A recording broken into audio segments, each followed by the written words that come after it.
Silence. Wait, what? Wait, what? What? Wait, what? Greetings and welcome to the 1/6 Scale Man proudly presents Say What. How's everybody doing out there in the chat world? Welcome to tonight's show. It's going to be an interesting one. Yes, it will be. But I have an amazing panel, and I'm happy that they're here tonight. And I have a special guest. I'm so happy that she's here tonight, a returning guest, that is, my good friend, and she's back with us tonight. I'm happy that she's here. But yeah, we're going to actually jump into a couple of good topics. Again, I'm glad you guys have joined us tonight. It's going to be a very nice show. So without further ado, we're going to bring everybody in. What's up, guys? How you doing? Hey, man. What up? Yes. So glad to see everybody here, man. It's been an interesting week. Day before Thanksgiving. So, you know, if I don't get a chance to say it to everybody here, happy Thanksgiving, and I hope you're preparing your food. I hope everything's going to be good for you tomorrow, and it's going to be some peace. Yes, I'm excited. I'm excited, number one, because I got to upgrade. So I don't have that brace, that daggone cast with the bandage around anymore. I've upgraded to something a little bit more technical, but, you know, it's You better. leveled up, bro. I leveled up, bro. I leveled up. Definitely, Nice I grip. leveled up. Yeah. You know what I mean? So I'm definitely happy about that. It is a level up compared to where it was before. So extremely happy about it. So how's everybody doing tonight anyway? How's everybody going, man? Will, how's your day going, bro? Dude, going well, man. I'm just really excited for Thanksgiving coming up. And of course, Black Friday deals have already been going on, but they just keep coming. And we'll talk about that in tonight's segment. Not to tease it too much. But Leao, hope, man, I love that you leveled up with your hand brace there. I mean, hopefully it wasn't like a loot box type situation. But as long as you leveled up naturally, we're good.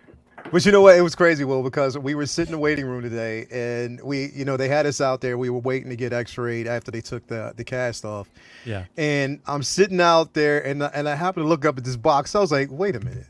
I look up, and I'm Yeah, like, that's the one. I see the Fox logo. I'm like, yo, I can't escape this at all. Like, I just literally can't. everywhere, dude. Like, I'm literally literally everywhere. And I everywhere. was like, yo, his promo is everywhere. Like, say words. It's So, kind of like KG Chalamet. He's more everywhere than I yeah, am. KG's everywhere pretty much right now. He's not where he's supposed to be tonight, which my 10% isn't kicking in, bro. What's going on, man? You got, yo, like, what's up, man? I mean, you're in the middle of shooting. We still got Willy Wonka. What's going on, bro? Why aren't you there?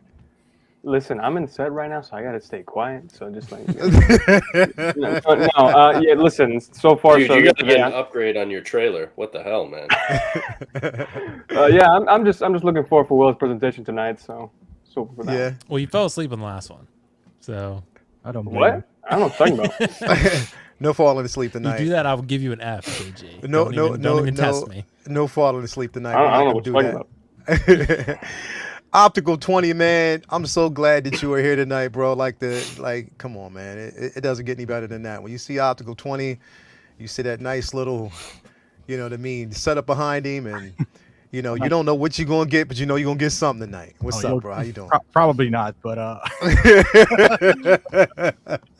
no, thanks, man. No, I'm excited for tomorrow. No work. I don't have to wake up early. Yes, bro. Yes. No clients, no none of that. It's just I can sleep in as long as I want. Now I might get up and go to the gym early just to kind of knock You that got out. that thing. Yeah. Can you do that? Or? Yeah. Just work out the I other just arm. I just all cardio for me. I don't do Okay. any weights and stuff like Okay. that. You're good So they told me not to. I mean, all right. So I was kind of doing it a little bit Oh, with my trainer, but I mean, once I saw the X-ray, I knew everything was intact. But then when they put this on, it just kind of reconfirms that I can't do shit. I have to, like, I really can't.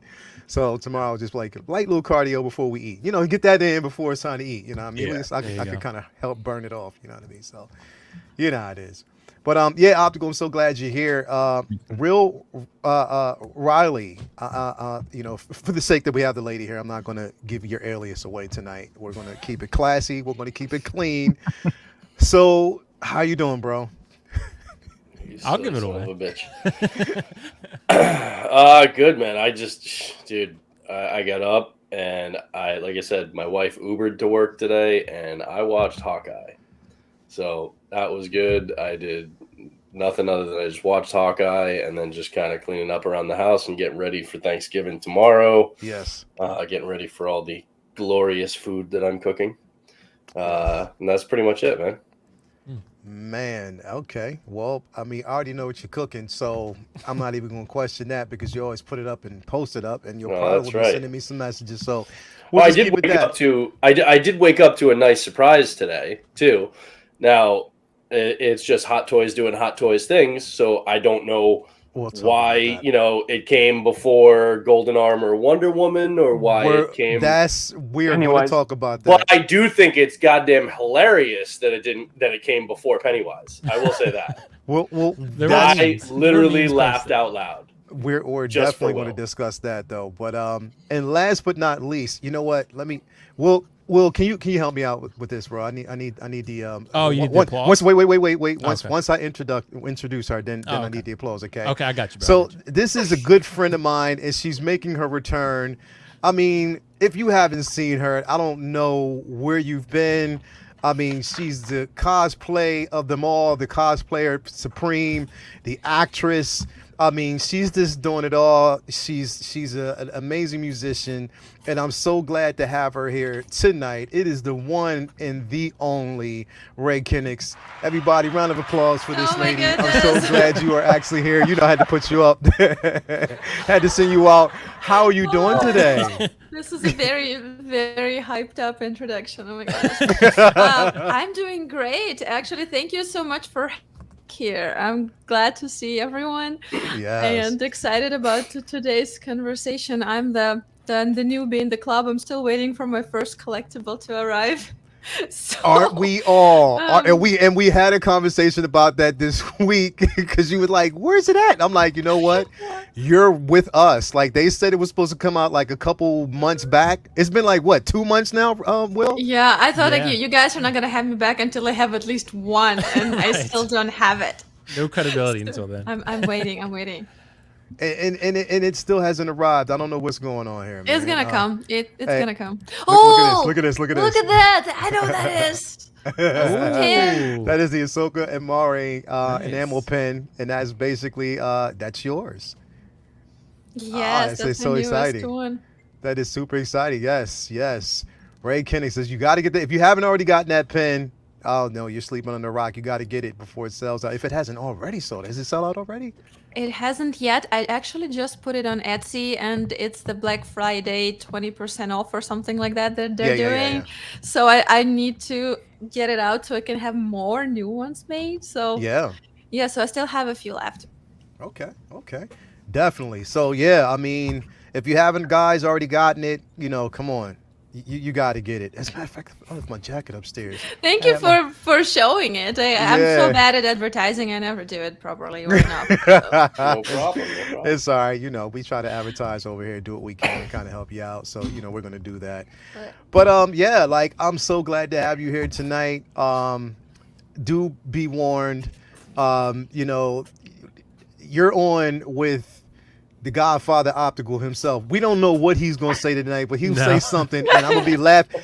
If I laugh, okay, this is what they call break session. I'm normally broken when he's on the show. He breaks me every time he's on the show or I'm on the show with him. So it's bound to happen tonight. He's going to say something, and it's not going to be deliberate. It's just he's funny. So just be prepared, okay? First and foremost, I'm surprised, Ray, that you came back. I'm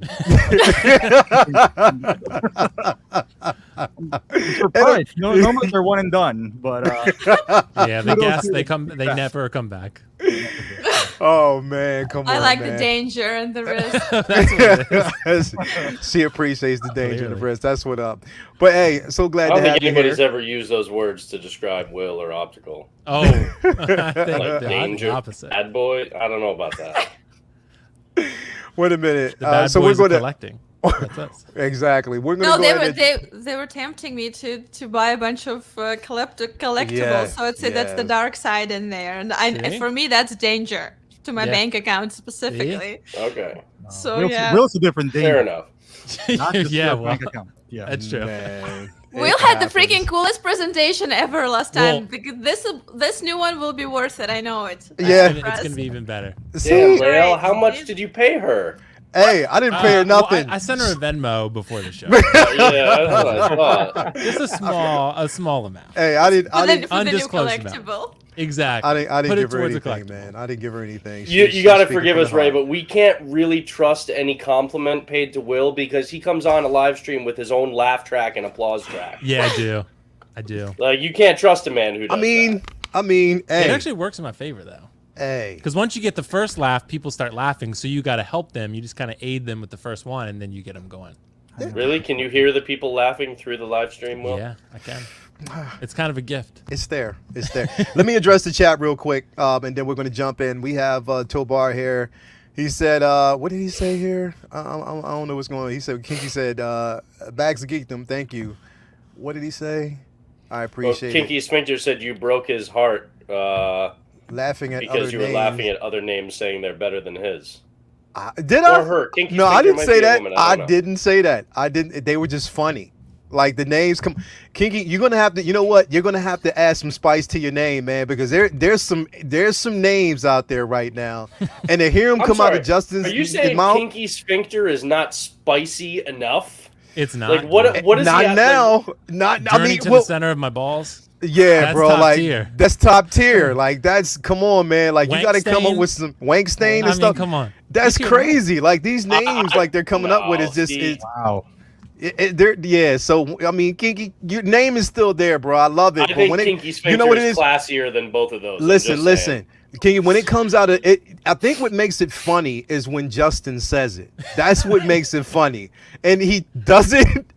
It's like he's aware, but he's just trying to save face. So Right. anyway, That's because when Justin says the names, he says it like that kid who's like having to say something out loud in like sex ed class and he's really embarrassed. Like the first time he has to say like penis in front of people, he just gets really like. Wow. I think Justin's just I very don't know. formal. That's anyway, Lewis That's Lebitz what is in it the is. building. Ray Absolute picked a Irwin. great We night got to join, clearly. Doc Smizzle. We got Wang Stain is here tonight. Topar. We got Brian Hepburn in the building. Raleigh Ramirez. Max Geekdom is of course. The Ben Cave. We got Lewis Lebitz in the building. Takathri is here. Thank you for coming through. Angel. Ashley Chase is here. Let's see who else. We got Chi-Town Cylon is here. Let me see. Who else do we have? We got Luminar. She's in the building. Thank you for coming through as always. We love having you here. Damon Zapp is here. Let's see here. We got my love, Latoya T. She says, hi, Ray. So she said hi to you. So definitely, you know, she's showing some love. Let's see here. Who else do we got? We got Sire Dream is in the building. We got Big Collector here. Thank you for coming through. Malachi Mabane, how you doing, champ? So glad to have you here. We have Collector number 1 in the building. Thank you for stopping through. RMD Collectives here. Thank you for coming through. S Beam is here. My man S Beam, as Will would say, Sean Beam is here. Sean Bean. We got Jay-Z, Jazzy in the building. We have Mark 44 Prime is here. Thank you for coming through. Who else do we have? Just want to make sure I covered everybody. Universal Key is here. Thank you for coming through. Simon is here, man. Thank you for coming through as always. It's going to be a great show. So glad to have you here, We got Doc Alexandros. Smizzle back. It's been Doc a while. Smizzle is in the building. So glad to have you here, Doc Smizzle. And then we got Sky Esteban is in the building. Yes, so we've actually covered everybody, man. So glad to have everyone here. So, yes, we got some interesting things to talk about. Of course, you know, we're going to address a few elephants in the room first, which is going to kind of complement some of the topics that I have here. But the first, Ray, listen, I mean, so you didn't dive into the world of collecting yet. Now, once you get that Ahsoka, you already know how it's going to be, because you get her, and then you're going to see all these other things that might complement her, and it might change. Now, the thing about it, though, here's the problem. The problem is when you anticipate these things and the figures that we actually want to see, things that we have been waiting for and have been promised, they have been so delayed, and things that weren't supposed to come out so soon have been pushed up. And it's like, what is going on? You know, what's happening? This is basically what we're running into right now. Now, this first thing that I want to actually talk about, I mean, I look, when I got up and saw it this morning, I was like, yeah, okay. At first, I didn't think it was a release. I thought it was just an upgrade, but boy, was I surprised. I thought the same thing. I was like, oh, they're just like adding some pictures because they upgraded some accessories or the sculpt or something. And then because it didn't even actually say like final product photos. It just said blogger photos, which they don't usually say it that way. So I was confused, but yeah, they released it. Yeah, like this one right here. I mean, to me, okay. I'm. Don't get me wrong. I'm a Spider-Man fan. I appreciate it, and that's fine. We get that, and that's okay. But again, it's the anticipation for the other figures that we have been waiting on, such as, hate to say it, Pennywise. You know, the Ahsoka figure that we've basically been waiting on. We have so many other ones that were supposed to come out, and it's like, okay, they've promised. You know what? I can't even say that they promised. It's just based on scheduling. It was supposed to come out. We've heard rumors. We know it was actually supposed to get here, but it hasn't come yet. Optical, I'm gonna start with you first, right off the bat, bro. You see this, man? Like, I mean, is this something that you were enticed with, or that you knew was coming? And do you think it's one of those situations where, man, like, it's just like, wow, like, come on, Hot Toys, really? You know what I mean? Like, you know, is this, you know, did you, I mean, but do you, another thing is it something that you're surprised about? Because we know their track record. Are you even surprised about this? Well, nowadays, it seems like nothing surprises you anymore with Hot Toys. Like, they have no pattern. It's just that whatever they feel like releasing, maybe they would release. I mean, I get it because the movie's coming out, but we had Black Widow, who literally was delayed for 2 years. Yeah. And that's the perfect time for them to release it simultaneously. And they didn't. Well, this guy, I mean, I get it. It's probably the same as upgraded suit. Maybe, I don't know, with, you know, different things in there. But I didn't expect this to come out. Now, I'm not, you know, not mad about it. It's cool. I wish they would do that for every figure. Yeah. I guess the only downside to that is that even though maybe it's not real, like, you have this thought that they're pushing other things back because they want to release certain, you know, figures to come out first. I don't know if that's necessarily true or not, but you can't help but to think that way. So that's kind of unfortunate for this guy because, you know, like right now we're going to talk about it. It was like, dude, why is this here and Golden Armor's not? You know, even though it's not his fault, maybe it's not his fault, but, you know, you can't help but to think that way. But as far as like this, I wish this would, I don't know. I was hoping this comes out, you know, pretty much the same, you know, time frame as the other Spider-Mans are going to be released from the same movie, so you can have some uniformity, because this would come out and then the other ones, what, in 2 years, you know? So kind of like he's going to be lonely, but hey, it's here. So for those who wanted this, at least it's right here. Yeah, and I get that. I mean, and again, I actually, and to be quite honest, like, it wasn't out of all the actual suits that we've gotten reveals on, this was one that was pretty much at the low end for me. You know what I mean? It wasn't something that I was going to dive into like right away. You know what I mean? I wasn't going to jump into it. And then, you know, it was like, okay, I get all the modifications. They modified the suit. They took out the red. They, you know, we got a chance to see more of the accessories, the head sculpt, you know, everything like that. But still, it's like, okay, I granted they probably wanted to get this out and they wanted to get some traction before the film drops, understandably so. But I'm not getting this until I see the film. I'm just not. I'm not going to get it until I actually see the film first, because it's not a draw for me as of right now. Granted, I love Spider-Man, but not something that I'm just going to jump into right now. Will, I can pretty much say that I know right off the bat where you sit, but I just want to hear, like, how do you you know, view this right now, considering the simple fact that I know you've been waiting, of all people, have been waiting for Pennywise. Yeah. And we have not gotten that figure yet. And to wake up Loki. Or Loki, right? Or you know what I mean? So you wake up and you see this and it's like, wow, really? Like, really right now? Like, is personally fucking with you. Yeah, it's Yeah. like it's like they're dangling a carrot in front of you, saying nope, nope, nope. So Howard and JC are listening, bro, and they're taking whatever I say, and they're like, "Oh, delay everything he wants. We don't like him very much." I think they're delaying everything that Justin says he wants. Yeah, right. Bro, So if I'm pretty on much. his Justin show, I'm with Justin by extension. So they're like, exactly. delay everything So he they're wants. delaying everything just because, just because the anticipation's there. There's like they just keep toying around with it. But what do you think, bro, when you saw this morning? Yeah, dude, it's interesting. I'm kind of conflicted on it because I do kind of like that Hot Toys is releasing something that coincides with the release of a film. This is not something they usually do, right? It's not something where they release a figure from the film at the time the film is coming out. Like Optical said, usually you're waiting 2 years. So if you're waiting 2 years, I mean, a lot of times the hype dies down by then. Look at the Endgame figures right now, right? It's been like over 2 years, and a lot of the hype has died down, and those figures are sitting for the most part. Besides Endgame Cap, who seems to still be selling pretty well, but Mark 85, Rescue, Captain Marvel even now, like a lot of them are probably not going to sell that great because Endgame was over 2 years ago. So I do like that they're cashing in on the hype because it's a smart business move for them. Get this figure out while you can get something from the film that people are hopefully probably going to like. The reason I'm conflicted on is because I don't like that they're pushing it ahead of other things that people have been waiting a really long time for, like Pennywise or Loki or Ahsoka or, Batgirl, or all these figures that should have come out by now, right, for a lot of people. At the same time, though, I really do love this suit. I really like this suit a lot, but I'm in the same boat as you, Leo. I kind of have that rule. I will not pre-order something until I see the content. Yeah. I won't get this suit until I see the film because it might be in the film for 5 minutes, do absolutely nothing, and it looks cool. Granted, to me, I love the design of this suit. This suit really speaks to me. It has a Killmonger vibe to it, and I like that.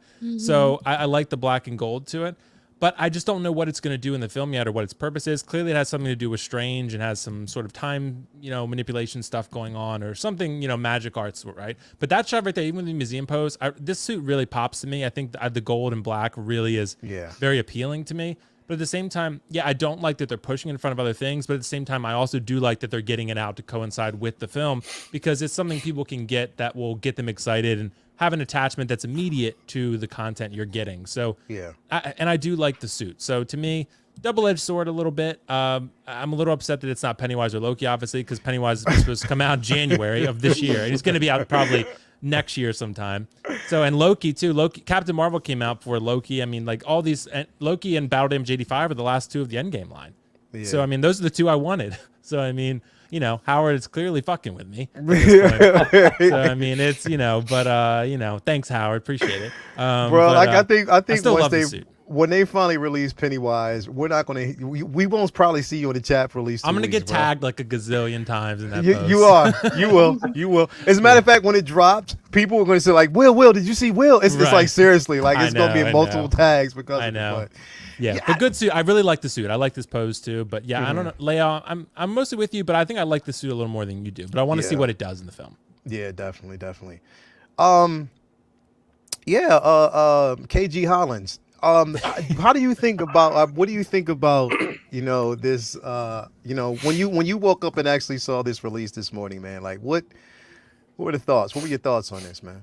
Honestly, me growing up being a Spider-Man fan, this was a must-have for me. As much as I love the Tom Holland suits, I don't like the him as portraying as Spider-Man, but I do love his suit throughout the movies. And I have a plan now with my Spider-Man over time. I think I have the stealth suit now. I have the upgraded suit, and soon the homemade suit. When I get the villains, if we do get the villains from the movie, Doc Ock, Green Goblin, each villain is going to have a Spider on each shelf. So for me, this guy will go with Electro if they actually do make Electro. The integrated suit will go with the Doc Ock suit. So for each Spider-Man has their own villain in my shelf. So this is a must-have. Was I surprised? No.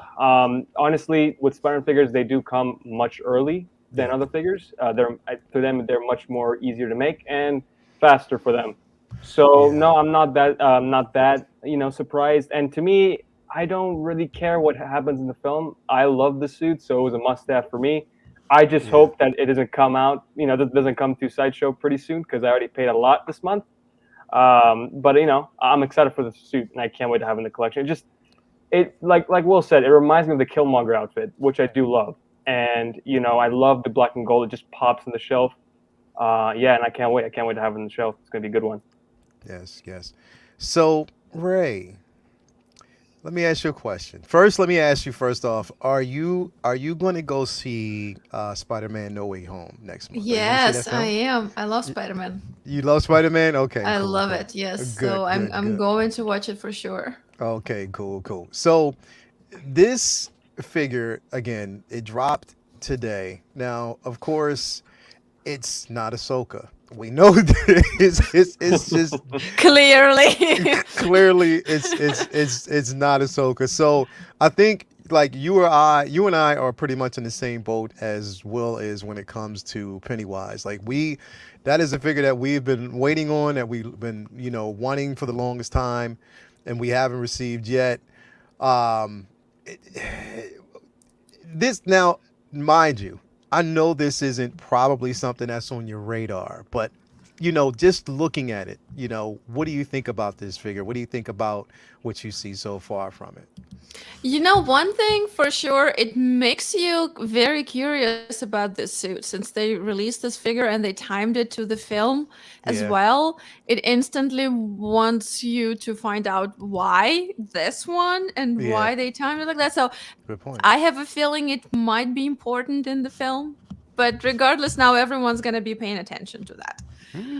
So That's a good point. That's a very good point. I That's a have to very good say, point.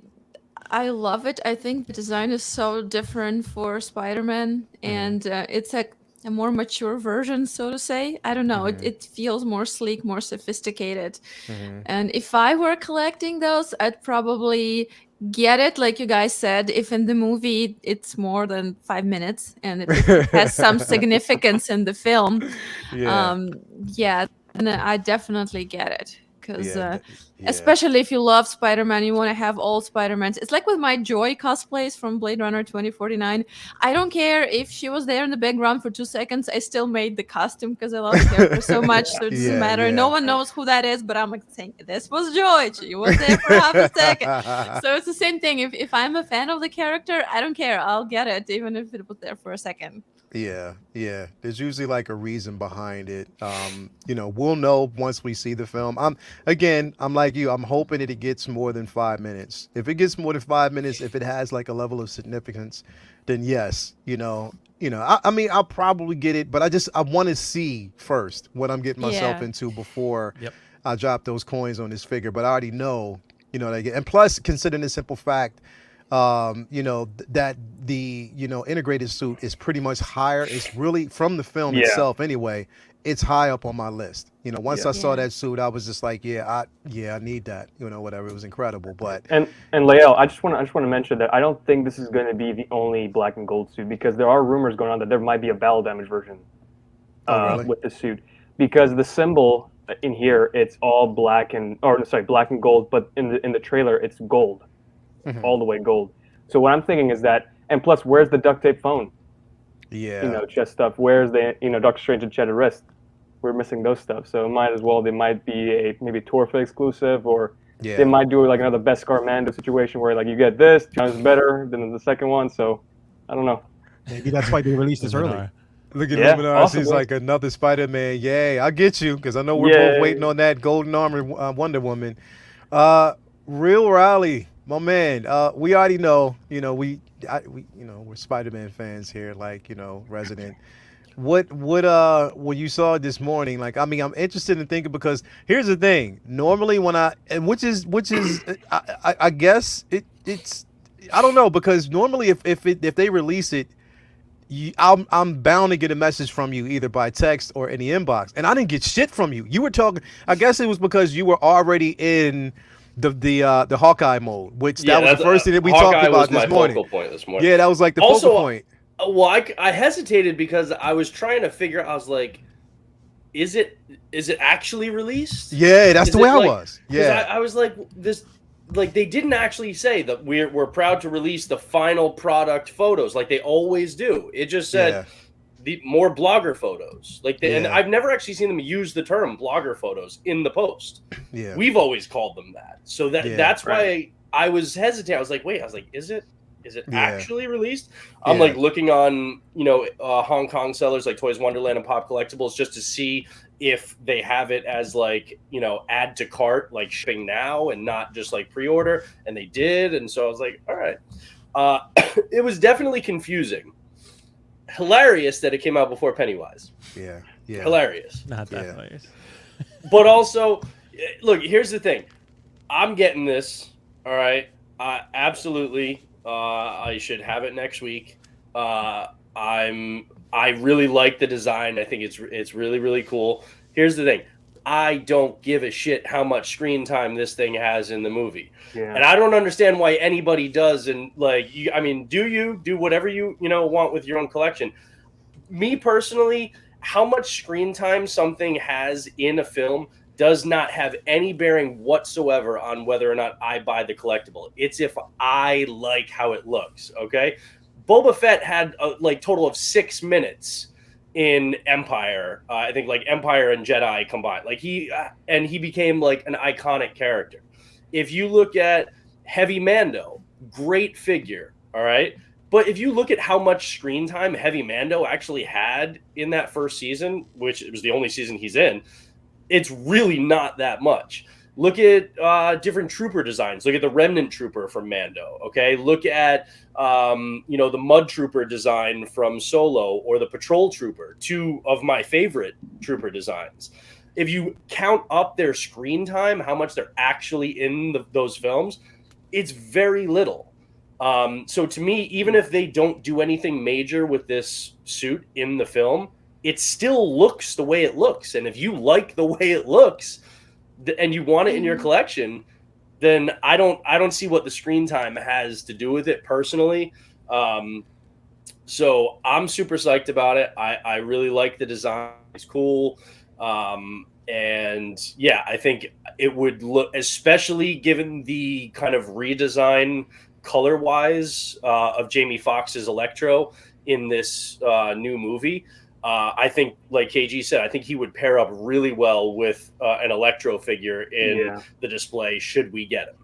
On the possibility of a battle damaged version, I'm hesitant. I kind of think that's pie in the sky. It would be really cool if they did. But realistically, other than maybe a little bit of a bloodied up, like swap out unmasked head sculpt for Tom Holland, I think they've done once. Yeah. They've never given us a battle damaged Spider-Man. The closest thing that we have to a battle damaged Spider-Man is Cyborg Spidey that just came out because he's all beaten to shit, right? That they would do a battle damaged version of the classic suit from the game, since they're giving us the classic suit, because that would be fairly easy to do.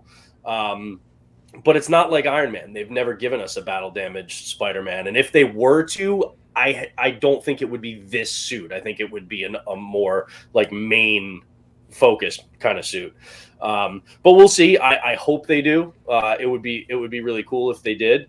But yeah, other than that, I think it's a really cool release. I'm happy that we're getting it. I do think, again, it's Hot Toys doing Hot Toys stuff, but I do think they're kind of doing a disservice to the character of Spider-Man in the eyes of a lot of collectors, because people, as much as I love Spider-Man and I'll buy them like when as fast as they can put them out, a lot of people are kind of like, oh, another Spider-Man, just like they were like, oh, another Iron Man, when we're waiting on so many other characters. So the fact that they push this out ahead of schedule while other stuff is like 2 years out and still hasn't been released, I think they're doing a disservice to the Spider-Man character by pushing so many out, because how many have we gotten in recent, we got a Venom, we got a Miles, we got the upgraded suit, we've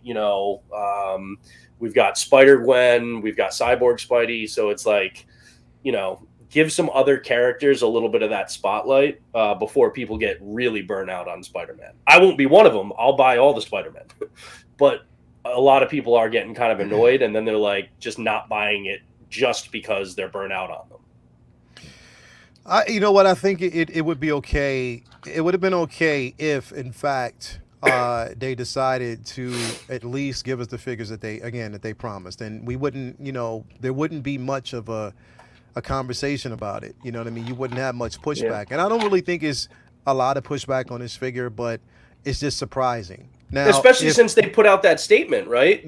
With the list of figures that these are the ones that we're going to get out before the end of the year. We know you're waiting. Yeah. And then they throw this in. It's like, just fulfill your word first and then start doing other stuff. Yeah. And like I said, it's I don't know. It's really interesting that they are going down this road, but it is what it is. Look at he said no love for Pennywise. There we go. It's true. Yeah, that's the truth. Justice for Pennywise. Justice for Pennywise. So this brings me, to to one of my big topics, though, for real. And again, I'm gonna start with you, Optical, on this one. We get, again, we have our expectations of what we want. The expectations is, all right, we're given a list of figures, we're given a list of things that are expected, and which actually builds the anticipation. You know what I mean? Like, it's like, all right, this is what we're expected to get. This is what we were told we're going to get. All right, we don't get it. And it's like, damn, but yet we're getting all these other things ahead of, what we were expecting. So do you think, in a sense, would you say that us as collectors are more so we're leaning towards that side of like entitlement, or do you think that basically we're being baited? Like, it's not really our fault to really anticipate things, especially if you blatantly put out a list of figures that you say we're going to have by a certain time, and then we don't get it. You know what I mean? We don't get those particular figures. Yet we're getting new releases, new reveals of figures that we weren't supposed to get, you know what I mean, until later on. Do you think that it's us that are kind of failing ourselves, or you think it's like companies such as Hot Toys that's kind of like, playing a dangle that carrot type of game with us and just kind of selling us short? What do you think about that, bro? I think it's more like Hot Toys. I think at this point it's not too unreasonable for people like Will to be upset that Pennywise is not out yet. I mean, it's been for almost a year now. Gamora's 2 years. It's not, if somebody does that to you besides Hot Toys, you'd probably be like, come on, man. Like, but we're kind of like this battered, girlfriend now, which we just take the abuse. You just, all right, it's going to come out good. It's going to come out good.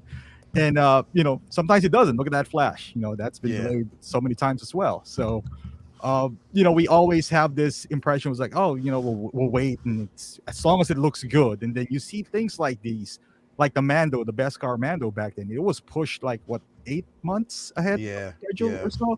Yeah. We all understand the business side of it. It's business. They want to pump out, anything that is hot right now and, maybe push those things in the back burner.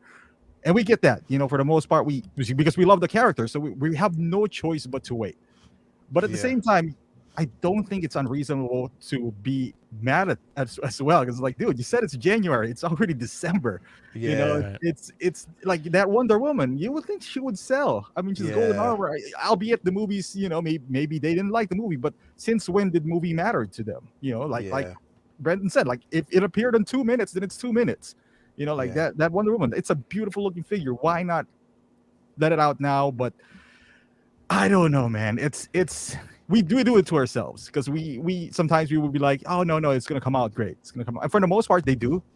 But it takes 2 years, 3 years. That Gamora is the longest, I believe, so far. Yeah, she holds the record. She beat Hulkbuster for the longest now. Like at 900 days, something was like somebody was seriously, wow. Yeah, delayed, and we should just expect it at this point. Like we keep being surprised for anything not Spider-Man, or Iron Man, or Mando. But Battle Damage 85 has been delayed a bunch too, so Yeah, I don't think it's gonna be magnified so much if they're not doing things like this. If everything is delayed, then that's fine. But that makes you wonder once they pump out things like these, and we're like, all right, now you're really you're like the redheaded stepchild or something. It's just like what the, but it is what it is. So let me ask you, Obstacle Sense, because I want to stay on this. What do you think, pretty much right now, from a collector standpoint, if based on what you hear and what you see and what we see through, whether it's content creators, whether it's, collectors, fellow collectors, people in the chat, things that we actually see in different groups. What do you think is, in your estimate, like the most anticipated figure right now that has not been released that's supposed to be released? What do you think it is? I know Pennywise is not that because there's only like 3 people. No, it is. Look at the comments, Optical. Look at the comments. Justice Pennywise. I would say Ahsoka. I'd agree. She's a good character. Everyone likes her. Pennywise is like polarizing, but Ahsoka's everyone wants to see her. She's a fan favorite, and she's been that we've never had. It's not like we have multiple iterations. Like we've never had it, so that makes her put her in the top. Just on top of my head, I would say that's the one because the other ones, like I know we wanted Cyborg, but we're expecting it's 2023, so we're not really expecting that anytime soon. So, but this one, because we've heard multiple rumors that she's about to come out, and nothing. So if you're an Ahsoka fan, and then you're like, oh, it's not like it was announced 5 months ago. This Spider-Man was announced 5 months ago, maybe. That's why I didn't even make a video because it was still fresh. It was like July, Yeah, it was just like, why would I? But and then that makes you wonder, right? Like, I mean, I get it. Maybe that Spider-Man is easy to make. Maybe they just change the colors, whatever. I don't know the toy making process. Maybe it is, but makes you wonder. It's like, dude, Ahsoka's big as well. I know Spider-Man's a big, seller, but pretty sure this will be as well. So like this is pretty much high on everybody's list because it's been the one that's been talked about the most, about supposed to be dropping, and then it's pushed, and first we heard it was supposed to be her and Rex, then we get Rex and we don't get her, and then we started getting everything else. We've pretty much gotten all the 501st figures. We've gotten the Shore Troopers. You know what I mean? We've gotten the the Death Watch Mando. We've gotten we have even gotten a Tusken Raider, bro. Like literally, we've gotten a Tusken Raider before we've That's received just this banana figure. pants. Yeah, you know what I mean? How did that happen? How did that even happen? And we still haven't gotten this figure. Rey, I know that we have been anticipating this figure. I know, like, you as a fan of the character, and then when we talked about it, because when you, it was funny because you said you was like, well, can you let me know whether or not it's because I know it was supposed to come. I was like, yo, I'm sitting in the same seat. Look, maybe I missed it. Maybe it's on the way. Maybe they canceled it. I have no idea. You just like nobody knows what's going on. But no. Do you? Again, I'm gonna pose this question to you. Do you think it's with our so the expectation based on what we've been given and how it heightens our anticipation, and then when we don't get it, we feel left down, and you hear like comments and people talking about it. Do you think that, we are entitled, or would you blame the company for setting that expectation? Well, I think always from the point of view of a customer, right?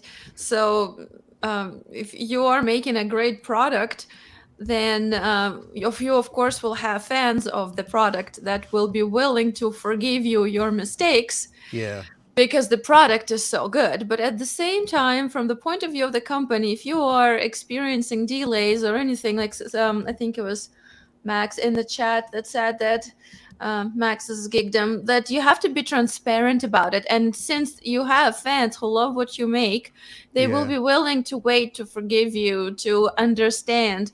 But you have to let them know why things are changing, why they're happening. This way you're not left in the dark, and this way you're at least calm. You paid your money, you're waiting for what you want to get, but at least you're not sitting there and not knowing when or why or what's happening, and it's just very frustrating. So next time it kind of adds this percentage of, I don't know how to say, like, discomfort next time you want to purchase something, because again, you don't know, you don't have any trust anymore, so to say. So I think from the point of view of the company, it doesn't hurt to be more transparent. It actually the opposite way, when you when you're being honest, like, hey, we run into troubles or this happened, it actually shows you're real, you're human, and you're also trying your best. So people will support you for that. And so I guess the company should be more communicative. Yeah. And in this regard, because this is Ahsoka, you only have this much span of hype and of excitement to get it, to unpack it, to show the world what you got. And when you're left in the dark, then this kind of fades away. And when you get it, then instead of all this excitement, you get, oh, finally, okay, good, that's it. Yeah.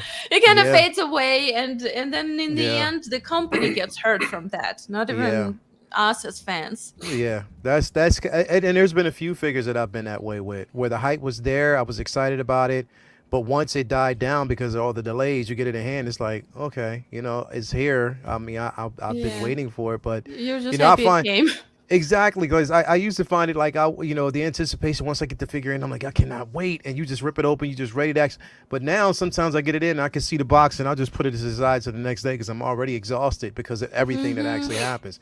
I know that won't be Will when Pennywise drops, but I don't do that with any figure. But Will, I mean, we're talking about this, bro. Like, you know what I mean? As a matter of fact, I'm gonna help you out, Will. Well, it's funny. Bring up Pennywise. Yeah, because I think it's because Leo. I think you asked a really good question too, like which figure that's been delayed or people most looking forward to. And it's funny, like initially I did agree with you guys, Ahsoka, I think so, but I think it's Battle Damage 85. I think it's Battle Damage 85. I mean, that's clearly a more anticipated figure. I mean, that's like Battle Damage 85 is probably the most anticipated hot toy of all time. I mean, I think it has to be. Like it is the Iron Man. Iron Man has always been their cash cow, and I think the reason it's getting delayed so much is because they cannot get it wrong. What they did with the regular 85, if that happens with Battle Damage 85 or the battle damage isn't right, people are going to flip shit. So, and especially Hong Kong buyers, which, I heard they got really upset when they saw the Battle Damage final product, so to speak, in person at one of those cons, those conventions. And the Hot Toys was like, okay, maybe he's not so close to release, actually. Because we thought he was going to come out soon at that point, right? Yeah. So, but Ahsoka for sure. Ahsoka, Justin said, we thought Ahsoka was going to be out 3 months ago. I mean, seriously. And this figure, is really incredible. But so to answer your question though, Leo, as far as like anticipation versus expectation, I think like the comment too about them Hot Toys being like an attractive girlfriend or boyfriend that you just forgive because they're like, they because you see them in person, you're like, oh, like, well, they have flaws, but like Ray was saying too, they released such a good product that we're willing to overlook deficiencies in terms of their communication and their lack of transparency. Like in any other game, I'd rather they overestimate than underestimate. If they're going to give me an estimate, I've been that way with custom work, with Ray knows, with costumes, with anything, right? Costumes, anything where you get custom work done or even a figure, whatever the case may be. Give me an overestimate instead of an under one, because I'm going to be disappointed if you tell me 2 years and it's 3 years, right? Yeah. So but if you tell me 3 years and it's 2 years, I'm going to be happy. Yeah. So that's kind of my mindset with it. And I think Hot Toys, they don't really communicate. They never have. They're not like J&D. They're not like Queen Studios. They're not even like Prime One. They don't really talk, but they release such a good product that we don't really have a choice but to sit there and take it, right? I mean, because if we want 6 scale high quality collectibles, this is our place to go. This is it. I mean, 3-0 releases some really good stuff too. But when it comes to the 6 scale, But Hot Toys is the king. They know this. And they can pretty much do whatever they want because we are going to anticipate everything they release and put out, and we're going to be happy and we're going to buy it smiling. So, and that's fine. But at the same time, like it doesn't help. I mean, I love this Spider-Man suit. I think it's great. But at the same time, it's like you said, it's not great, that they're pushing other figures back that people have been anticipating for a really long time. But from a business sense, I do get it. Maybe Sony or Marvel was like, hey, get this figure out. Maybe we want to make, some money, cash in on the hype of the movie. Maybe they're doing that. But yeah, I mean, figures like this, all transparency, maybe this is not as popular as a Spider-Man, right? Clearly.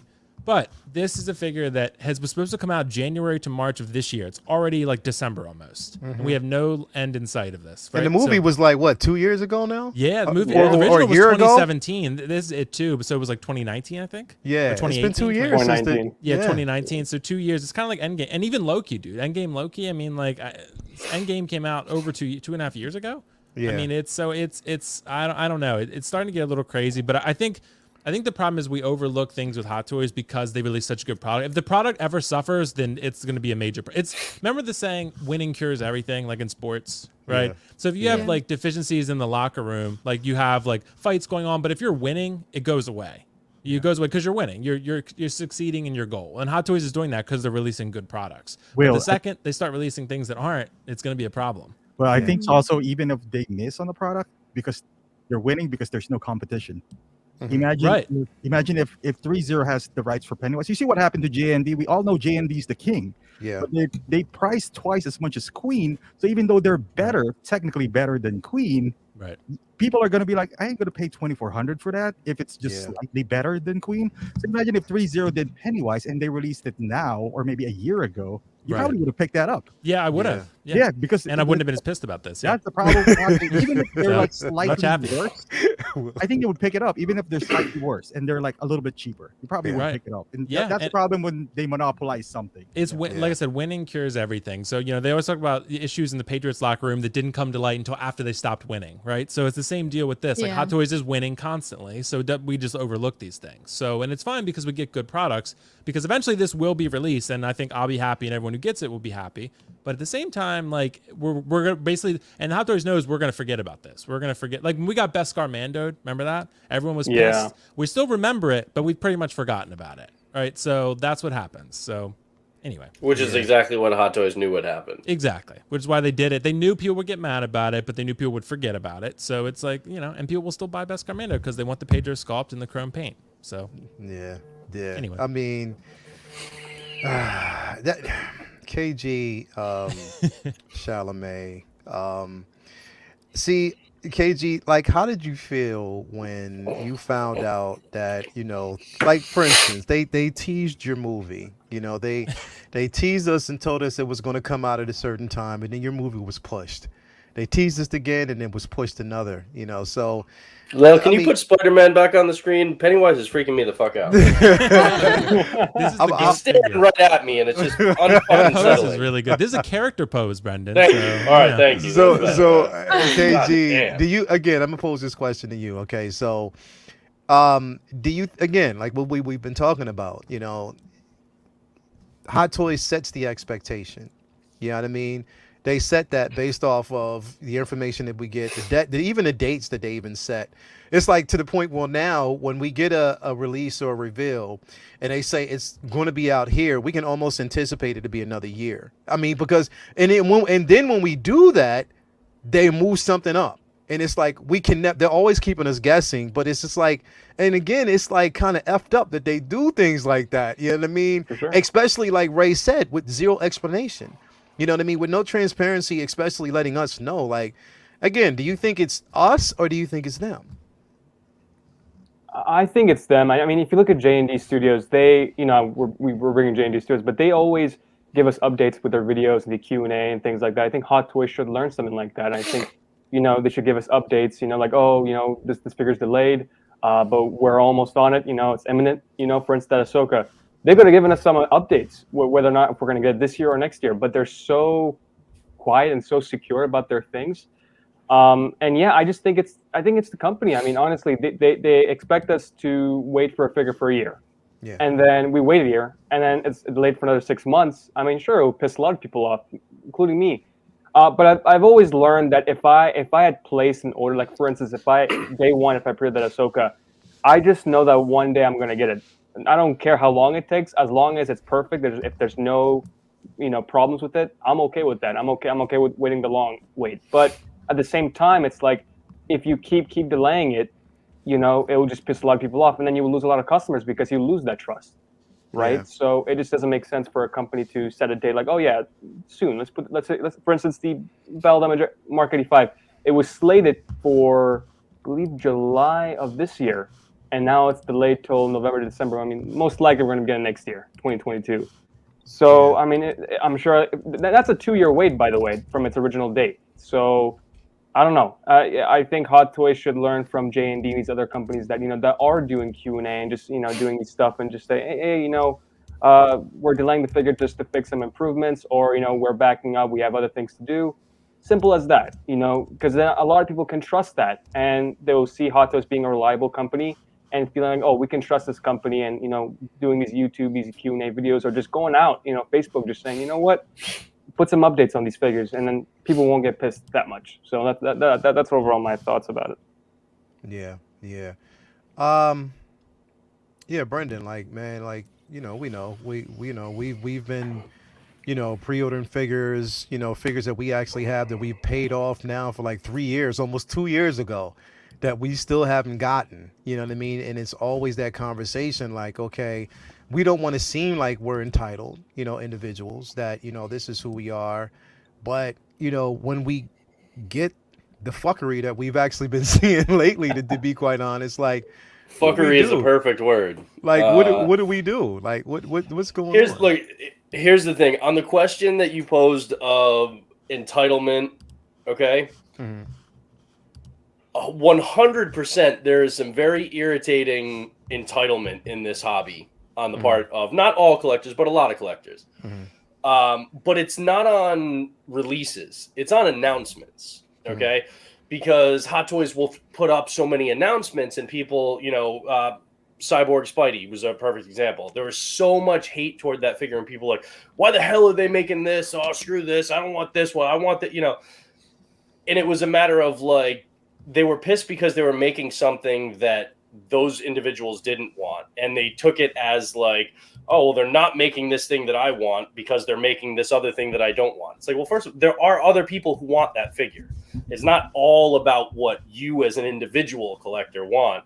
And when it comes to, it's like, look, they're not making Padme because they made Cyborg Spidey. Okay. It's not like that figure that you really want got pushed out the door because they're going to focus on this one. So there's entitlement on the announcements of like pre-orders and stuff. No, I don't think entitlement is relevant. I don't think it's applicable when it comes to the releases and the order in which and the pace at which Hot Toys is releasing stuff. In that case, I think collectors have every right to be irritated because of that, as we've already discussed, that lack of transparency, because they're not putting out stuff that they've said, and then they'll delay it with no explanation, no nothing whatsoever. And here's the thing. Hot Toys, yes, you guys have said, is the king when it comes to 6-scale collectibles. Right now. That doesn't mean that they will always be the king. Okay, when you look at the quality of stuff that's coming from So-So Toys and Toys Era and the 78 different names that they go by, and right there's a lot of good stuff that's coming out. But also, I mean, and you guys have already talked about J&D and Queen, right? So many people I have seen saying, you know what, I'm just kind of dipping out of 6-scale because it's just been so frustrating collecting pre-orders, as everybody's been saying. And more 6-scale collectors, the perfect example, not that he's not collecting 6-scale, obviously he still is, but Justin has fallen deep down the statue rabbit hole, right? And people start looking at their funds and then diverting funds to some other things. They'll be like, you know what, I really want to get this statue, I'm going to go with that. And you look at the communication that you're getting from those other companies. Is it perfect?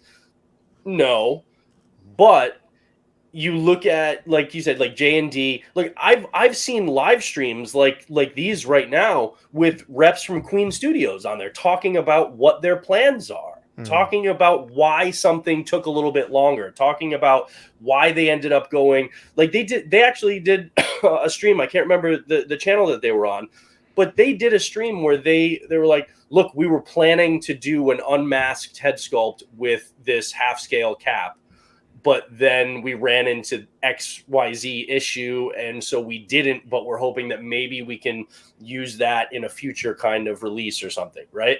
They talk about what they're planning, and then if it fell through or if they went through with it, what other things they've got coming. And that's the right way to go, because it's engaging with collectors, and it gets people to be like, all right, you know what? I trust these guys. They're being transparent. I'm willing to put down big money on a pre-order for this statue or something like that. I'm willing to deal with these prices, even though I'm complaining about Hot Toys prices going up. I'm willing to put big money down for this J&D or something like that. So there is room for that. And Hot Toys right now, they are the king of this. But here's the thing. There's only so high that Hot Toys will get if they continue on this path. Like, yeah, look, Howard is not, look, you can't deny that. That's Howard exactly what he's hurting doing for money. All right, Howard is fine. Hell no. But here's the thing: people who have lots of money, how often do they just say, yeah, I'm good, and walk away? No, they want more money. They always do. That's why companies get so big, like an Apple or like, you know, nobody ever walks away saying, yeah, I have enough money. They always want more. They always want the business to grow bigger. And there comes a ceiling that Hot Toys is going to hit where it's like, yeah, they'll be top dog in this, you know, in this hobby for a while. But if they want to break through that glass ceiling and they want to expand and they want to expand the markets that they can sell to, and they want more people to get into buying these high-end collectibles, they have to at some point start treating it like a full-fledged business in terms of what all these other brands do, where they actually engage with their customers, where they actually respond. I've literally never seen Hot Toys respond to a single comment. Never. On Instagram, Facebook, YouTube, nothing. Never. Not one.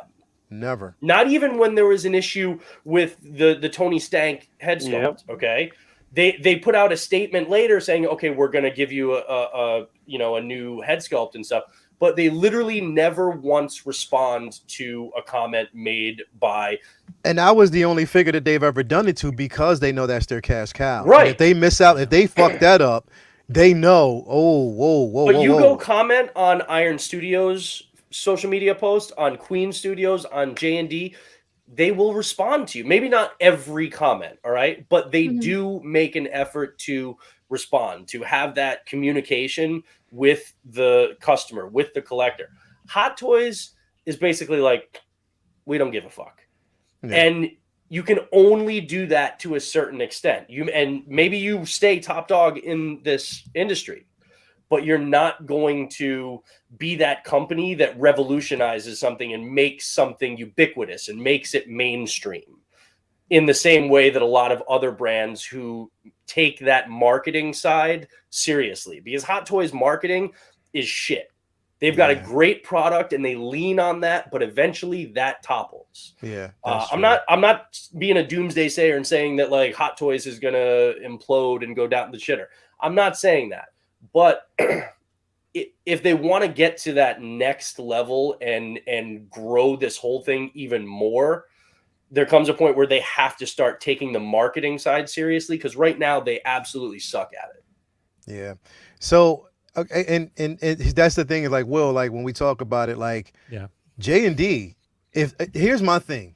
If J&D, this is in my thought, like it just for me, if J&D's prices were a bit lower, like if they were lower than, and I know basically it's quality. If they were a bit lower than where they are right now, they would not only, I mean, it's gonna of course draw more attention, and they don't really have to lower because, like I said, pretty much everything that they have right now sells out like that. Yeah, right. You know, like, I mean, anything that they drop will sell out. But just imagine how much more if they had mass production and prices were lower. Do you think, you know, even though we're not looking at like the 6-scale world, like, I mean, you can't comparing statues to 6 scale is something totally different. But if you already have people that are looking at it like, well, hey, that's quality. It may not be, you know, fully posable, but at the same time, like, hey, it's quality. You know, there are certain things we can get away. Do you think that they would really give Hot Toys a run for their money, bro? Yeah, I do. I mean, you know, Leo, I've been saying that for a while. I mean, I think that these companies, Queen Studios, J&D, and Prime One, are all releasing some seriously incredible, you know, products here. And the thing is, I think that is pulling people away. Whether they're going to become exclusively statue collectors, probably not. But I think those exclusive 6-scale collectors are becoming fewer and fewer, becoming lesser and lesser, because these statue companies, like with you, Leo, getting the Revan, for example, or getting the Wonder Woman from Queen Studios, these products are too good to ignore now. Yeah. So even if you have the space and you have the money, a lot of times people are collecting both now. And that's something that Hot Toys does have competition for. But at the same time, when it comes to 6-scale, they don't. I mean, 3.0 is pretty good, but Hot Toys holds all the licenses. So all the licenses that people are really going to want, for the most part, I mean, there's some Game of Thrones, 3.0, and Stranger Things and stuff, but that's not DC or Marvel or Star Wars. So those are not the same level or of IP. So for me, I do think they're going to give Hot Toys a run for their money, but at the same time, you know, Hot Toys, I think is, you know, we talked about J&D becoming the Apple of statues, like Apple the company. I think Hot Toys has been that of, you know, of 6-scale for a long time. And I think, Brendan, I don't know. I mean, anything can happen. Any company could go downhill. I just don't see it happening anytime soon. No one's competing with Hot Toys in 6 scale. Hot Toys has all the licenses. Yeah, it won't be an overnight thing. Yeah, no. But it's like it's 20 years at that maybe, moment when like maybe Warner Brothers is like, you know what, we're gonna try one of these third-party companies because our figures aren't really getting it. You know, it happens in steps. It's not going to be an overnight thing, but it does eventually happen because no company is just is just going to control everything forever. I mean, like an Apple is kind of like that's a once in a kind of generation type thing. Yeah. But like, you were talking about, Will, like the perfect example. So you've got Prime, you've got J&D at Queen Studios. They're making each other better. Yeah. And all three of those companies have recently put out or put up for pre-order a Christian Bale Batman, okay? And a lot of people have been doing streams where everybody's comparing the three head sculpts. Mm-hmm. And I was looking at those and I was like, I don't think any of these three got it perfect. And even though it's sold out, I most people that I saw were like, wow, yeah, that J&D like sculpt for that Bruce Wayne was really off. Like he looked old. It didn't look like he looked like in the film, right? Mm-hmm. And then I posted, I was like, look at the quarter scale that Hot Toys is putting out. That sculpt, yes, it's the prototype. We haven't seen the final yet, but that sculpt, I think, is better than all three of those statue companies. I do too. Mm-hmm. All right? Yeah. That's a perfect opportunity when everybody is so hyped about J&D for those lifelike, sculpts and things like that, where Hot Toys, if they just actually did any level of marketing, if they responded to people's comments, engaged with the communities, maybe had a brand ambassador, which why don't they have those? A brand ambassador, go on some live streams, or even go through, I don't like them, but even go through Sideshow and do stuff through them. Why is somebody not doing that, being like, wow, look, there's all this hype around these statue companies and people are starting to buy those because they're getting irritated about the delays, but hey, look at this, where our sculpt, we'll put that up against any one of those right now, but they're not doing that. Right. And I'm sorry to beat the Apple comparison to the ground, but it's the same. I think it's the same kind of thing. We talked about like the comment too, like someone said Howard's on a bed of money, because Hot Toys don't really need marketing to sell. They've proven that. So I think their mindset is, to play devil's advocate a little bit, their mindset is we don't need to market. Would it help? I mean, maybe, but we have no way of knowing that because their products literally are the marketing. I think there's a caveat to that, though. They don't need it in the Asian markets, but if they want to get to another level in North America and Europe, where those countries do put more emphasis and more stock into the marketing and the communication than the Asian markets do, Hot Toys can dominate. But if they want to grow to the point where the US and Europe could even rival the Asian markets in terms of their sales, which why wouldn't you want that if it's on the table? They're never going to get to that if they don't start to rethink how they communicate with people. A Hot Toys showcase like Prime 1 does would be perfect, but I'll leave it at that. Yeah, I mean that's the truth. That's the truth. Yeah. Why don't they Prime do 1 stuff literally like that? kills it with that. It boosts so much engagement and good morale among fans and collectors, and like it gets Hot Toys collectors watching it. I mean, it's that kind of thing. Infinity Studios is doing one soon too. I mean, people and Queen Studios, J&D releases product videos. Yeah. Like I think Hot Toys, if they did something like that, it'd be a hit. The thing too, and Queen Studios is based in Japan, but they have American speaking like brand reps, like English speaking brand reps. Sorry, are we saying optical? That go out and talk. Yeah, what were you gonna say? They don't need to though, because they don't. Like I said, the J&D. The reason they respond to your comments is because if you don't, you'll go to another company who made another Batman. You'll go to Queen or you go to Prime 1. So the product that you want, which is Joker, you can get it somewhere else. With Hot Toys, you can't. So it's either you get it from them or you don't have one. So that's why we're handcuffed with them, with not having a competition. Yes, So-So Toys might be good, but are you going to get Ahsoka from So-So Toys? Maybe. No. Are you going to get the character that you want? Like, these guys could be as big as they want. Now, if 3-0, for example, if they branch out these licenses to multiple, brands, now they have a competition. Now they have to do good. Because right now, if you don't get your Ahsoka now, you can get it from 3-0. Maybe not as good, but maybe half the price. Now, if this clone troopers are priced 120 at 3-0, would you get that rather than Hot Toys, even though it's slightly less? Now you can army build.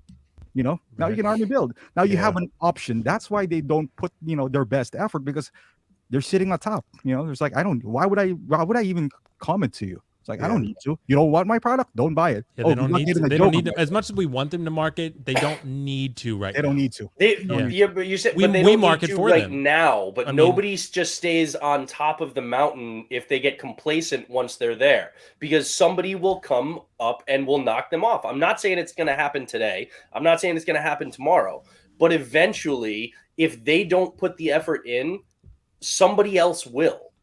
But it's kind of the same thing. You know how like EA has held the Madden license, football license forever? It's the same thing.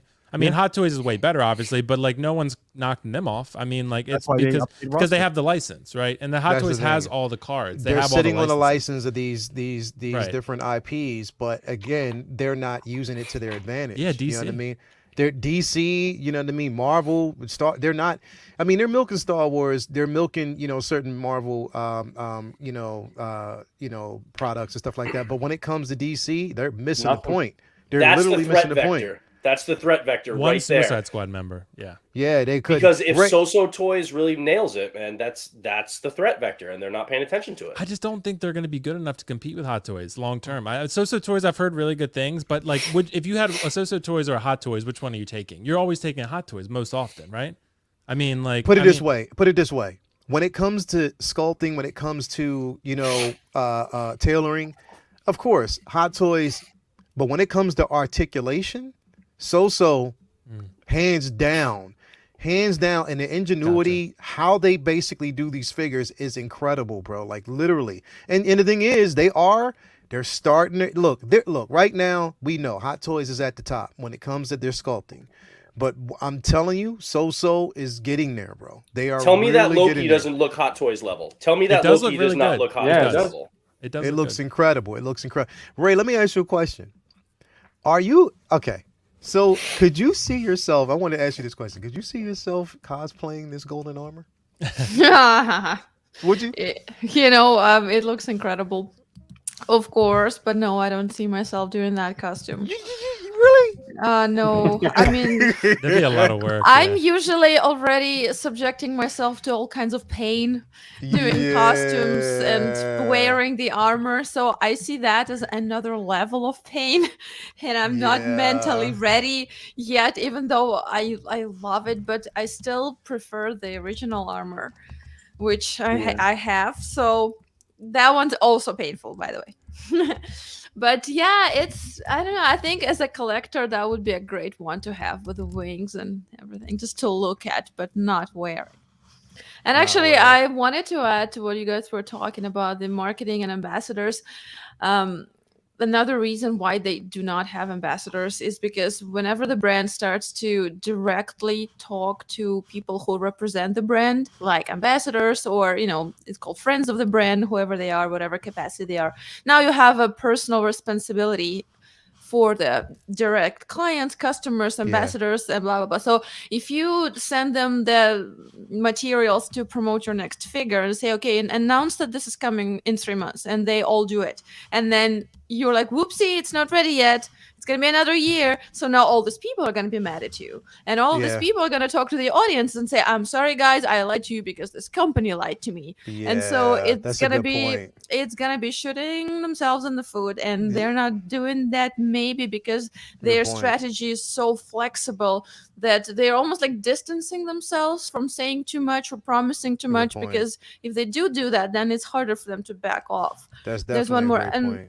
And actually about the competition and everything else, I'm also a part of a Russian art community, like the artists. And there was a similar situation there. There is a brand of art materials that has been there forever and is like top notch, always go-to brand for all the artists in Russia. And they had no competition in their market. And what happened is that they started to treat their customers worse than normal, ambassadors worse than they deserved it. And people kind of were tolerating that for the same reason that it was much worse than this company. Over there, it just went bad. So they started to treat their ambassadors, their bloggers, they were collaborating with really badly. Mhm. And people were tolerating that because it was the only brand. It was really good. And everybody's like, oh, okay, all right, we'll deal with that. But what happened then, they released a new line of paints that turned out to be horrible. And guess what happened? Everyone who was silent until then rallied up together, and the whole internet was on fire because everyone knows that we will never have to do anything with this brand. And right then, when that happened, a Ukrainian brand entered the market with equally good materials as before, cheaper prices. Guess what happened? Their whole audience shifted to a different brand, which was from another country, which was same money-wise, maybe a little cheaper.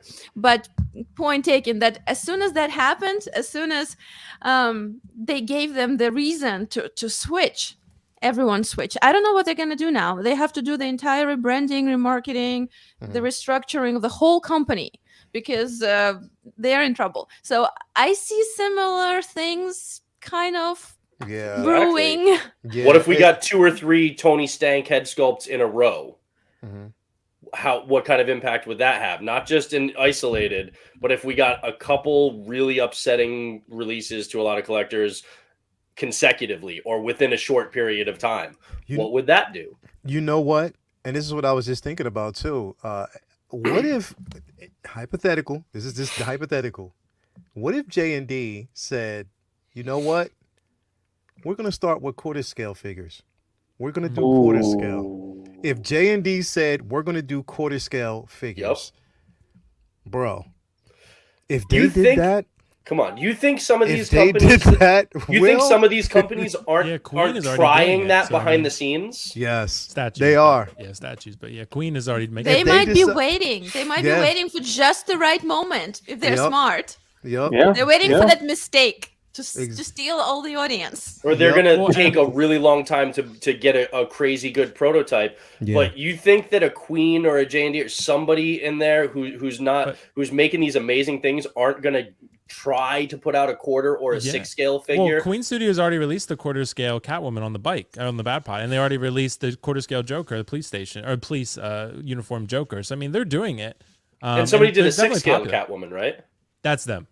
Yeah. Oh, it's 6 scale. They did a did 6 it. But scale. what if and they they? did a But quarter, what I'm I saying think. is like they're doing the quarter scale. But what if they do it with full articulation, bro? Oh yeah. Ooh. If They they might- went down a road I mean- and did it with full articulation, bro, like if they did something like that, It could. then they would literally have Hot Toys sweating, bro. Like Yeah. literally. That's good Consider for the us. simple, and That's also the next consider step. Yeah, it makes is. them better. Yeah, it makes everyone That's better. good for us. So optical. Let me ask you a question. If J&D somebody, if they did that, would you jump ship? I don't necessarily, but option is always good. You know, like I don't care if 3-0 does it, because imagine if 3-0 again or So Toys got a license. The problem is the license. If Yeah. they can acquire license, So Toys can be the best third party in the world. But if they don't have the license, they won't make the product that you want. Yeah. But if they do have the license, now you have options. You can pick and choose. Do you want quality, for example, Hot Toys, and spend more money, or do you want, let's say, a character like Ant-Man that you really don't care, or you know, we hear this often. Oh, I'm gonna put him Test on the the helmet waters. anyway. You're gonna be like, all right, I'm not gonna use a head sculpt. 3-0 is not good at head sculpt. He's helmeted. Then maybe he's good enough for 140. You know, instead of paying 250 from Hot Toys. Yeah. So you would see them disparity, and whenever that happens, whenever there's a competition, collectors always win. So Yeah. I am not, you know, I'm not even Yeah. mad about that, because we are the one who's gonna, like, the characters that you don't. Okay, for Will, Loki most likely still gonna be Hot Toys, because you want the top quality, you know, out of the one that you love. But something that you don't really love, you can probably settle. You know, some characters that you know that would sit there for, you know. Well, like a look at the 90. Iron Man and Hulkbuster that 3-0 made. Was it 1/12 scale? Yeah, 12. Well, yeah, But those it's beautiful. still It's really good value too. Yeah. So then, but if they can do it in that scale, you're telling me that the 6 scale for those kind of things isn't far off. And the thing is, we know that Hot Toys has the license to make a lot of like these Marvel and Star Wars figures, right? Mm-hmm. We don't know with 100% certainty that those are exclusive. We just know that the other companies that are making like, you know, unlicensed stuff, that they're unlicensed. They didn't secure the license from Disney, but we don't know that they couldn't. We don't know that all the deals that Hot Toys have in place are exclusive, because remember, Sideshow can make Star Wars figures. right? So we don't. So maybe those are open to the point where if another company steps in with a really good prototype and they say, hey, look, we really want to get this licensed, even though Hot Toys is doing something, another company might. That makes it a lot easier for other companies to get in once they're hitting that level of quality. And we've seen some releases that So Toys and some others are starting to, they're definitely hitting quality that surpasses what Hot Toys was doing when they first landed licenses and went from third party to licensed. So it's possible, but I mean, and I hope it happens just because I want the competition, because maybe that makes Hot Toys better.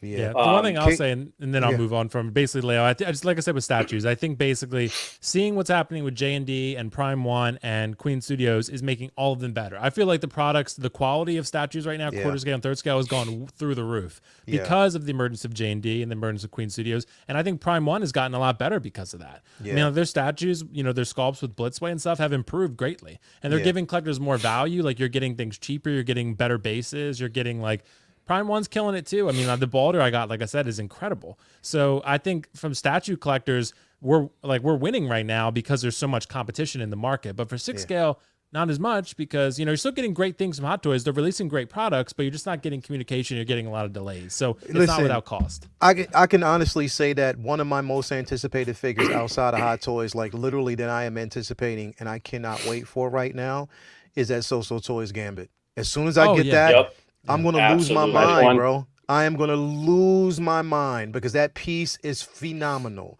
And literally, it's going to choke the competition, especially when it comes to Sideshow. And I can't wait for that. Example. I cannot wait for that. They are going to literally kill it because look what happened.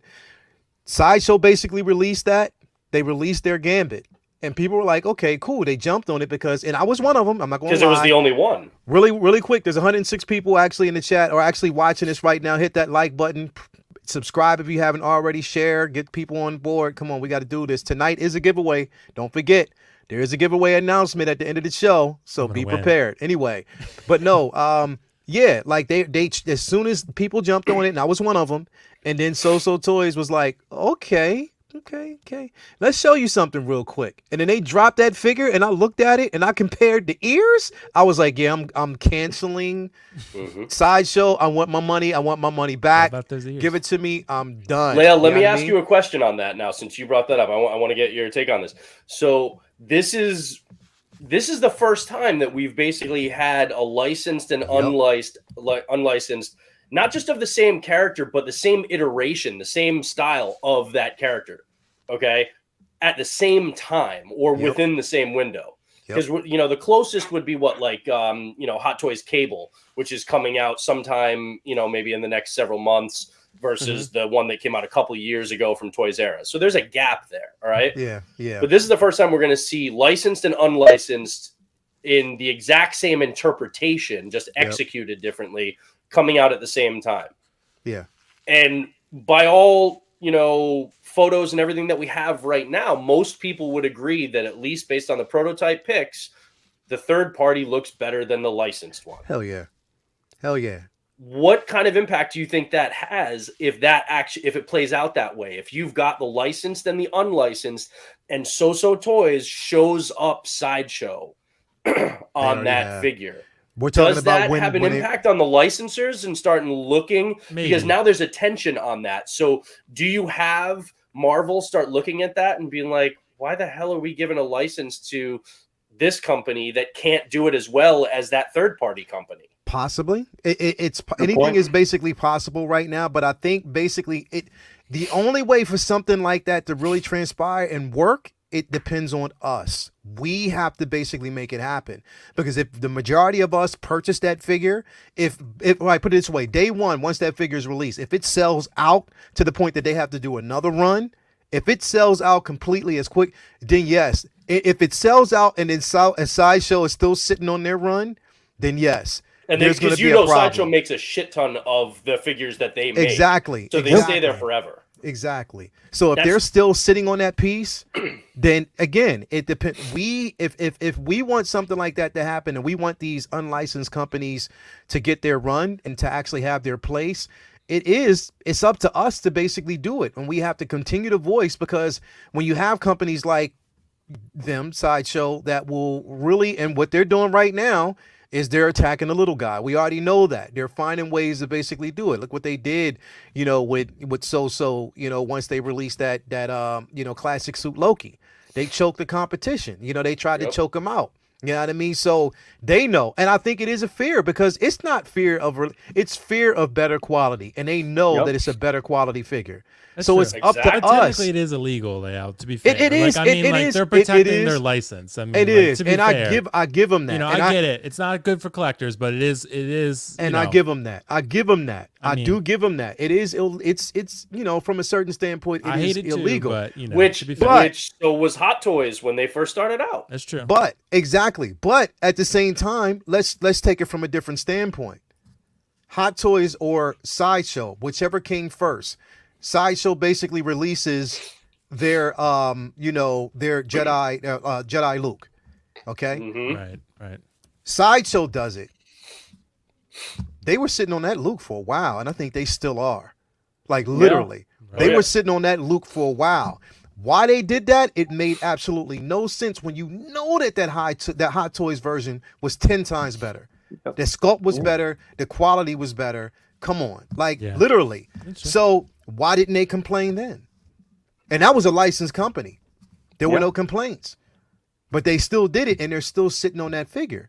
You know what I mean? So this is what I'm saying. It's quality. And more people than ever are buying third party now, because especially with all the delays with Hot Toys, more people, and the quality of that Loki that they just announced, right? The Nightwing, the Green Arrow, and you're getting characters you wouldn't get from Hot Toys. Yeah. And, right, but they're showing that they can do it, so now people are buying it. So now that's the kind of that's the proof that they can execute and make really good quality stuff. And so now we go from that to actually having a head-to-head with a licensed and unlicensed in the same time window, where now the third party could overshadow the licensed one.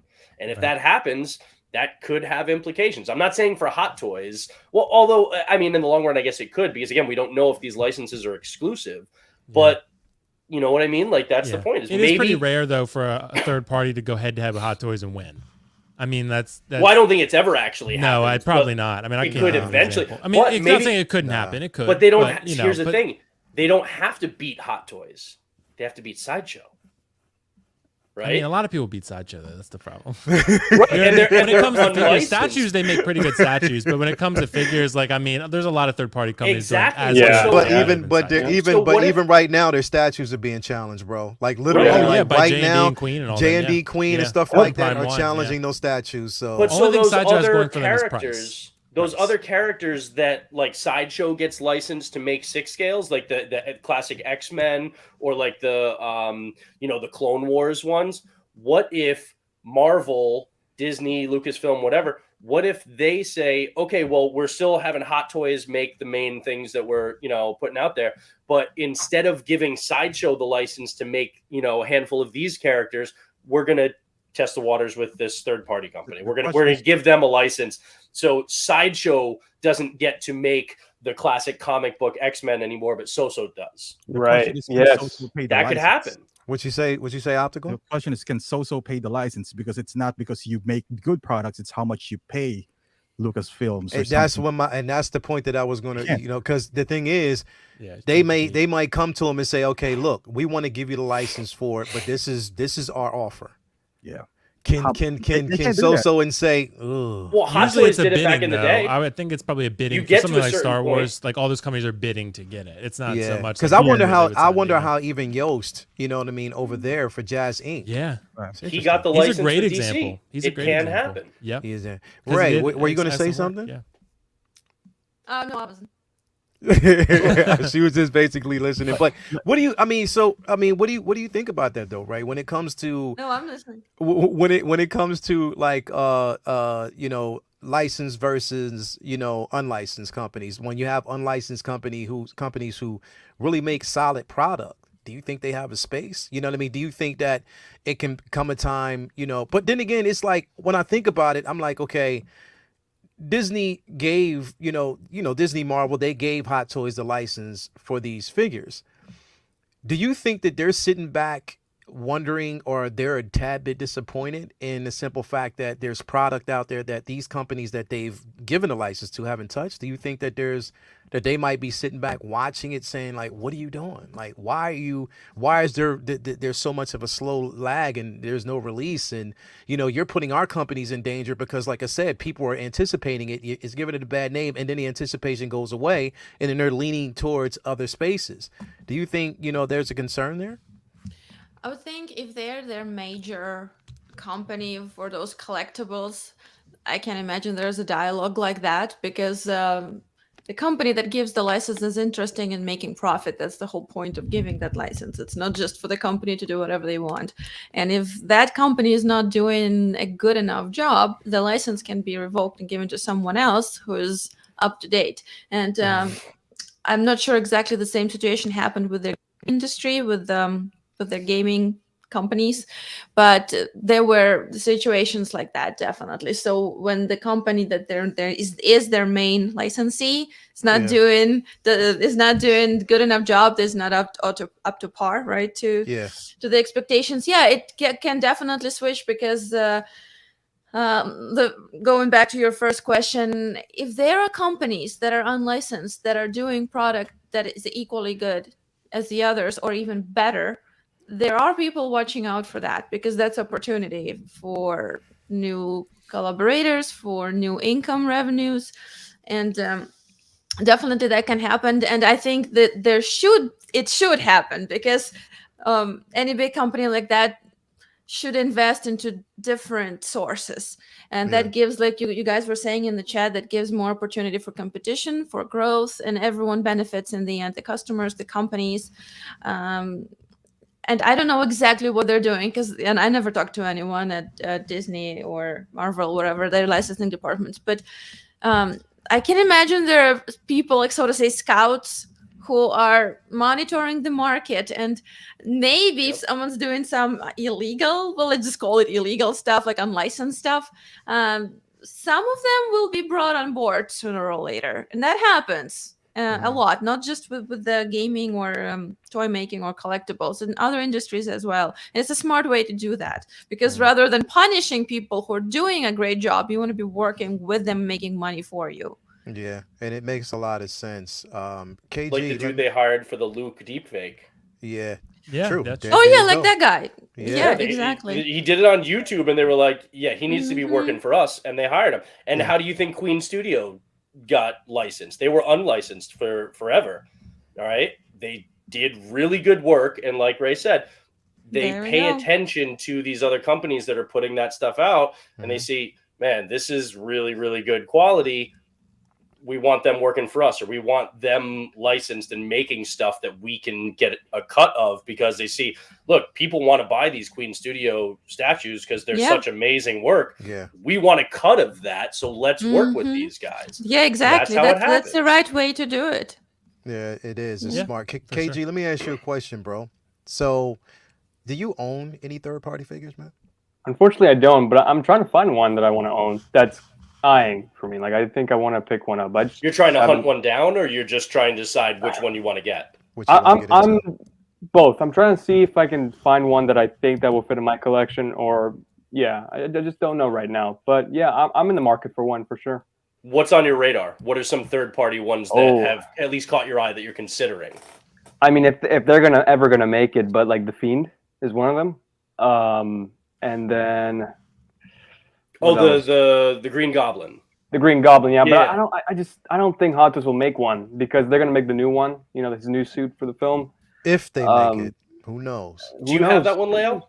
Which one, the Fiend? With the glider. Yes, I do. Yes, I do. I love that figure, bro. And that's why even if Hot Toys made one similar, I wouldn't get it.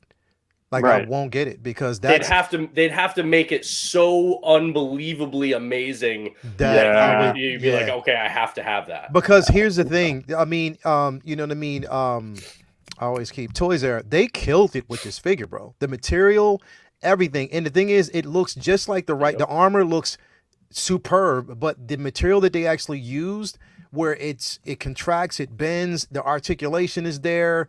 You know, the glider is so realistically, it's just done to perfection that it's like, wow, they killed it. Like they really killed it with that figure. So I'm like, you know what? Even if Hot Toys did, it would have to be miraculously done. Right. I mean, literally done. Yep. And then I would actually jump and do it. But right now, nah. Like even with that, like right now. What if they never put the prototype out? What if they never actually make the Nightwing, but like that Hot Toys teased? This one is pretty damn awesome. That's another one I'm looking forward to. And also the Green Menace is another one too. The classic Green Goblin. The Green Meanie. Yep, that's supposed to be coming out any day now. Yeah. Definitely. I love that name. That Optical. SpiderMan Noir. There's so many out there. Optical, let me ask you a question, bro. Like outside of Hot Toys, what would you say is your favorite either licensed or unlicensed company outside of Hot Toys when it comes to quality wise? I would say Hot Toys, then Enterbay. Enterbay. Do you own any third party? I do a lot. Okay, right. Like I think I got like 25. But yeah, I would say Hot Toys, Enterbay. Then as far as I would say put 3.0 in there because of the price as well. You know, like you got to value the price on what you're getting. Yeah. And then 3.0 Transformers. Yeah, Transformers are the deluxe deluxe. Yeah, the one that's die-cast. I can't wait for Optimus. I've got Bumblebee, the premium scale. I cannot wait for Optimus. Oh, it's good. They're really good. And then, you know, like third party, I think with third party, you can flip flops Toys era and so. You know what I want to see though is them go after Hot Toys because they never do. They make complementary figures, right? This is how we're gonna test them if they can, and they might not measure up. And even if they don't, that's fine. That's what I was saying earlier. If they do for example, I don't know, Yondu, maybe it's not as good as the Yondu from Hot Toys, right? But if it like fills the void of the one who doesn't, if it's close enough, but it's not $500, it's like $180. Let's see what they can do. Yeah. But that's an interesting approach. Go after one of those Grail pieces, one of those Hot Toys that are sold out and are crazy expensive on the secondary market. Right. That is really hard for somebody to hunt down, and they don't want to pay $800 for a Yondu.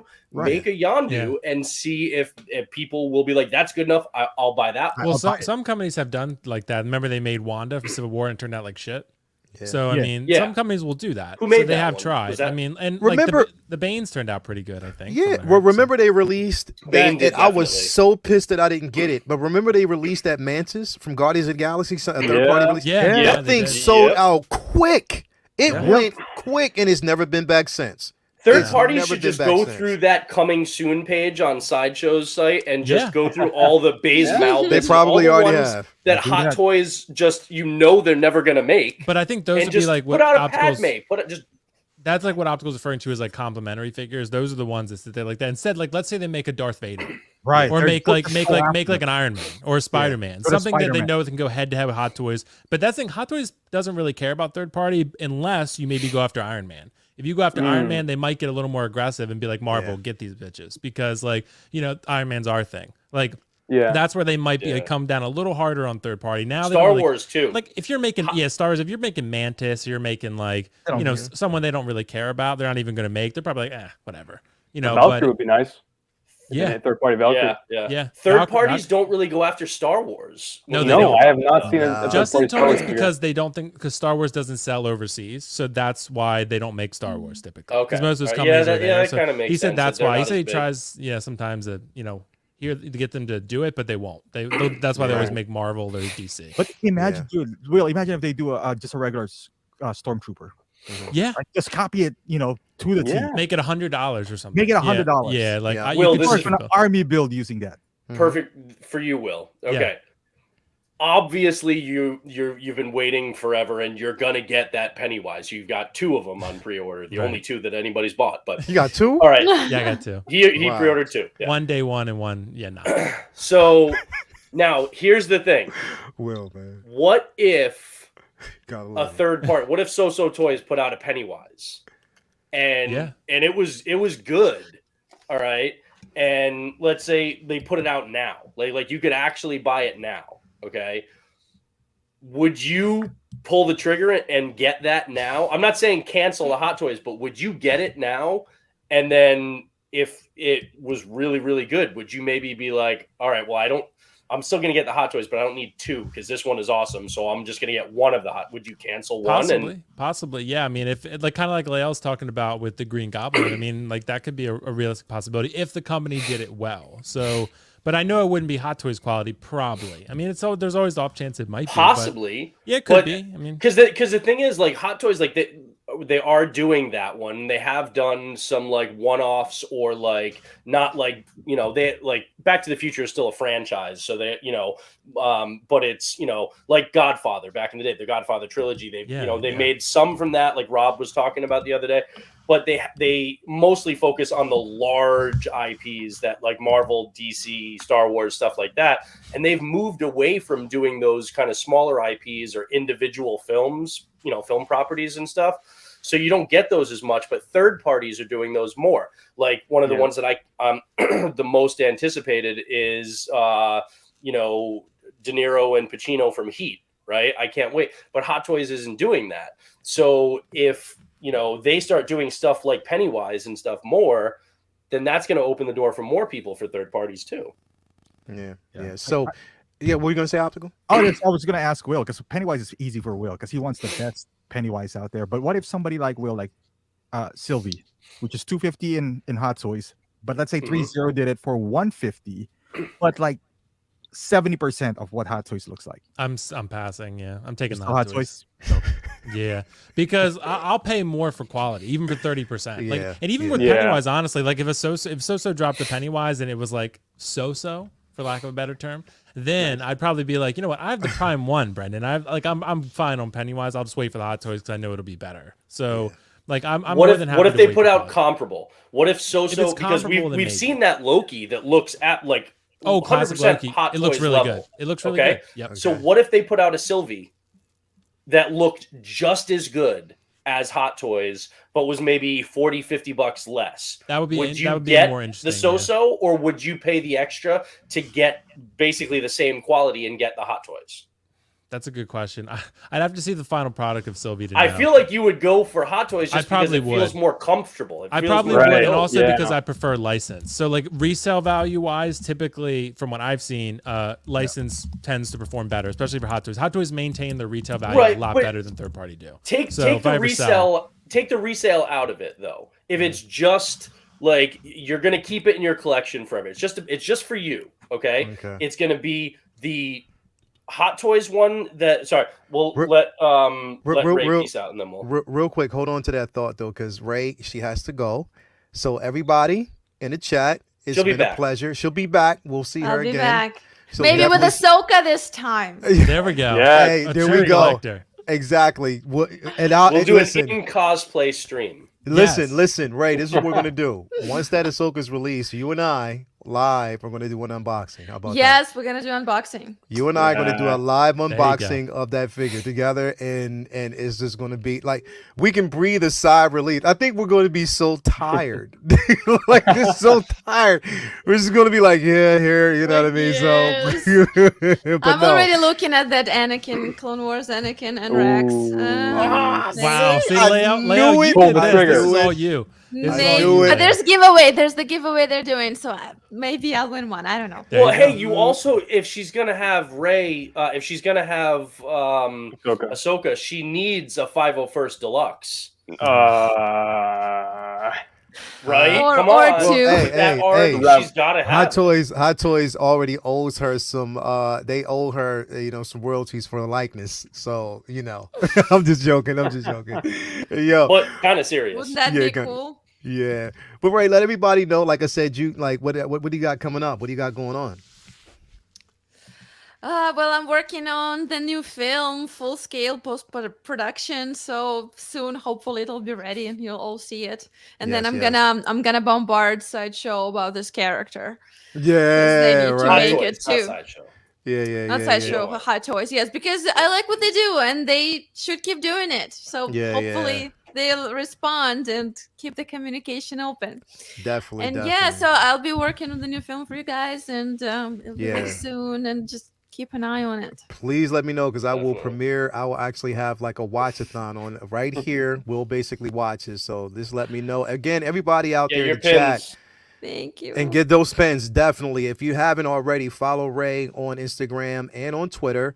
You can, basically when you go on, you can actually just go through. She has some, even like they said, the pins, great product, great photos. Continue to support. Once that film drops, definitely support.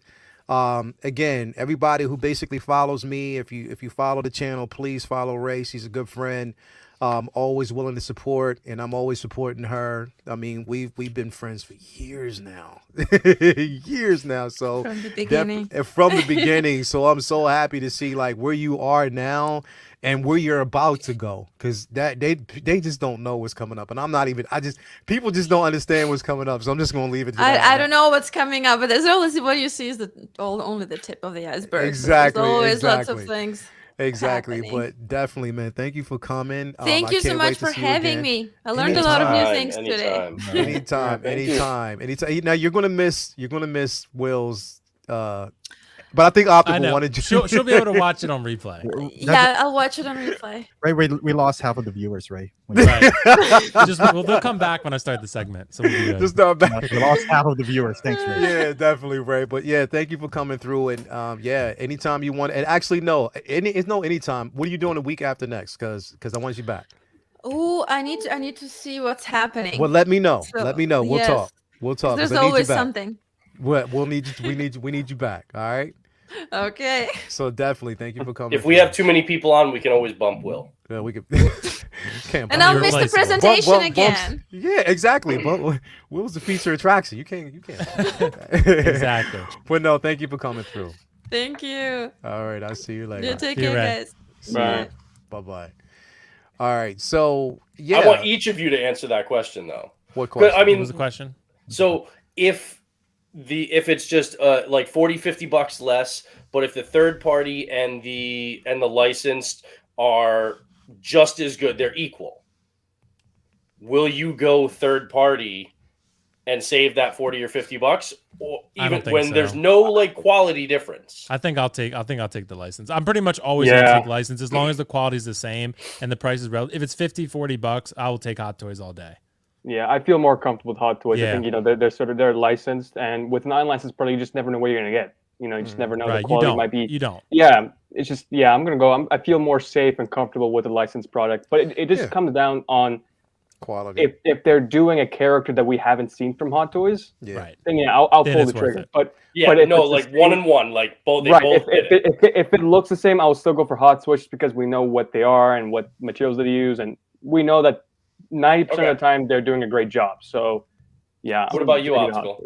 Depending on the price, $40 probably not. Make it 80 or above, then I consider it. For example, a short. So they're levels. Yeah, the levels. Because 40, you'll feel like, man, I'll just add 40 and I'll get the real thing. I'll get the real deal. But if you're talking about $100, for example, 120 of a stormtrooper without a face, man, I'm all. That's where it's different. Yeah, that's where, that's where if you're saving like 50-40%, then it's a different. Right. Now, it was like $30-$40.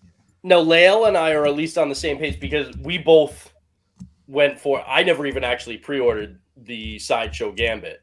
All right, but we both went with the So-So Toys Cajun card dealer instead of the Sideshow Gambit because the So-So is just looks better. All right. Yeah. Right. Now, what if it's licensed, but we're not just limiting it to Hot Toys? Okay. Right. What if it's like Gambit? What if it's third party and then Sideshow figure? Both, Sideshow is licensed, just like Hot Toys. Now, obviously not the same quality, but what if it's Sideshow licensed, third party unlicensed? They look identical, if not the third party, maybe even a little bit better, and the price is better on the third party. Then which one are you going with? Third party. Third party. I'm all about the quality. So if the quality is better than the license, I will go with the third party. But rarely is it for Hot Toys. For Sideshow, definitely that could be realistic. Yeah. Okay. Like Gambit for sure. Like if I was into Gambit, I'd get the third party Gambit. Yeah, for sure. Yeah. Like because it's better. So I mean, it's the same deal. I mean, but like with Hot Toys, they don't really get bested very much. So it's not just about the license. It's that Hot Toys has earned that status, that level of credibility. Right. Yeah. And Sideshow hasn't. And like frankly, yeah, exactly. Like you said, like when maybe ever has a third party been better than a Hot Toys of one like the same release, right? You know, if you compare different releases like Arthur Morgan to a Hot Toys, maybe, but if you compare like Cable to Cable, Hot Toys is better, right? Like, of course. Yeah. so it's just there's one example, only one that I can think of, honestly, where I think the third party is better than the Hot Toy. And that is Assassin's Creed Ezio. Well, actually, no. I guess I'm wrong on that because Damn Toys has the license. So those are two licensed companies, but Damn Toys makes unlicensed stuff too. They do both. But Damn Toys is much smaller, and I think the Ezio that they made is better than the Hot Toys Ezio. But yeah, that's true. That technically is licensed as well, not third party. Right. So. So, all right. With that being said, we are going to jump in. So I know the segment that everybody's been waiting on. You already know what time it is. You know what we're doing now. You know where it's coming. Obstacle's gonna just leave. We know, y'all know. I know y'all know what. You know what we've been waiting on. It is that time. It is time for the world according to Foxification himself, my man, my mellow. What's going on with you, buddy? I got loaded up. So, guys, tonight we're going to talk about weighing optical. We're going to talk about weighing price versus passion. Okay, optical. I thought you said Wang. We're going to weighing price, Peruvian weighing price versus passion and price. I don't know, but like optical, we've gone through this. So this presentation was actually inspired by you and I with our struggle over the Shore Trooper and Lando. So we're going to talk about the holiday season, how there's a lot of great deals out there, but is it the deal you need right now? That's what we need to talk about. So, Leo, if you would. Bring up my PowerPoint. Thank you so much, kind sir. This I just really like because it reminds me of Steppenwolf's armor. So this came up in the PowerPoint, and I was like, this is sick, actually. And I didn't even really have to design anything. So it reminds me of like the Snyder Cut Justice League with Steppenwolf's armor. So I thought I would use it. Doesn't really have anything to do with the topic, but I just think it looks cool. So, so I like it. Weighing price versus passion. Okay. It's the holiday season. Is it time to treat yourself or is it? Because there are a lot of treats out there, and the prices are pretty good right now, but is it the right time to buy no matter the price? Because we're going to talk about that tonight. Is it something you feel like you truly need? We're going to find that out. If I can get to the next slide. Hold on, my computer. There we go. Hold on. There we go. Okay. So the question is that you, Will? That's me. So is that you with hair, Will? Yeah, that's me with hair. And it was actually, this was me in high school, actually. And I had actually like frosted tips. You're a ginger? No, this blonde hair. It's blonde hair.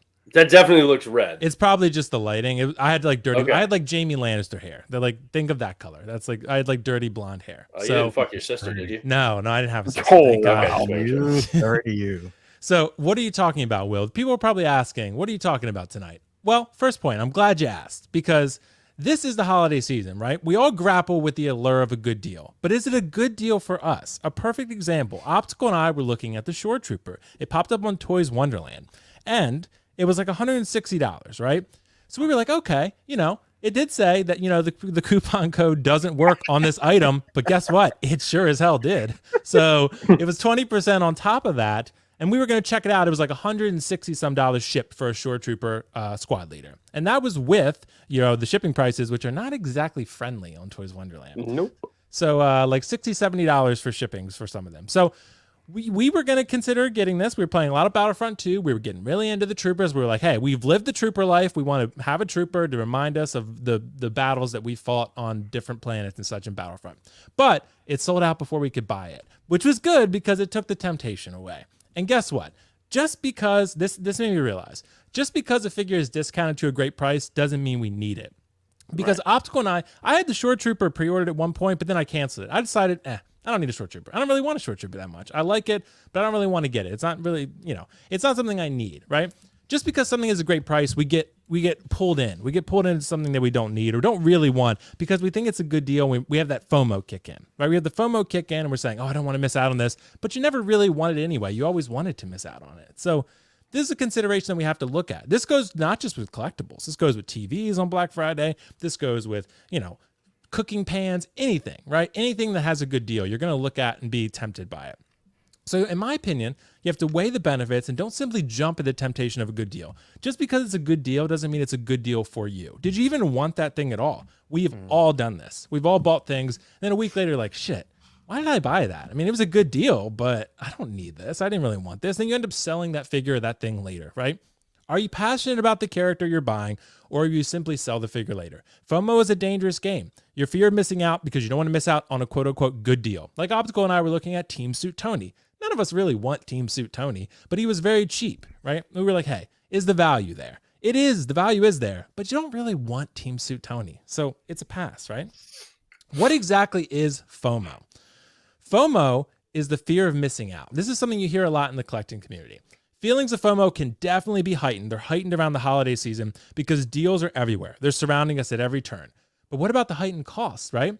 A lot of collectors have families, right? You got about gifts for others. You got gifts for the kids, gifts for your mother-in-law you don't like. You got gifts for your wife you might not even like, right? And those are things that you got to spend money on. More temptation equals more spending. More temptation for good deals, you're going to spend more money. Also, a lot of people are off from work right now, right? Thanksgiving break, Black Friday, you're off from work. You're bored. I want to spend some money, right? That's what happens. You get in the mood of spending money. You get these Black Friday holidays, Christmas time. That's why they advertise so much more on all these sites like YouTube and stuff, because people are more eager to spend money. They have more downtime. They're more excited to spend. So should you spend is the question. So sometimes taking a step back and thinking about it, getting out of that moment of it's a good deal, it's important, I think.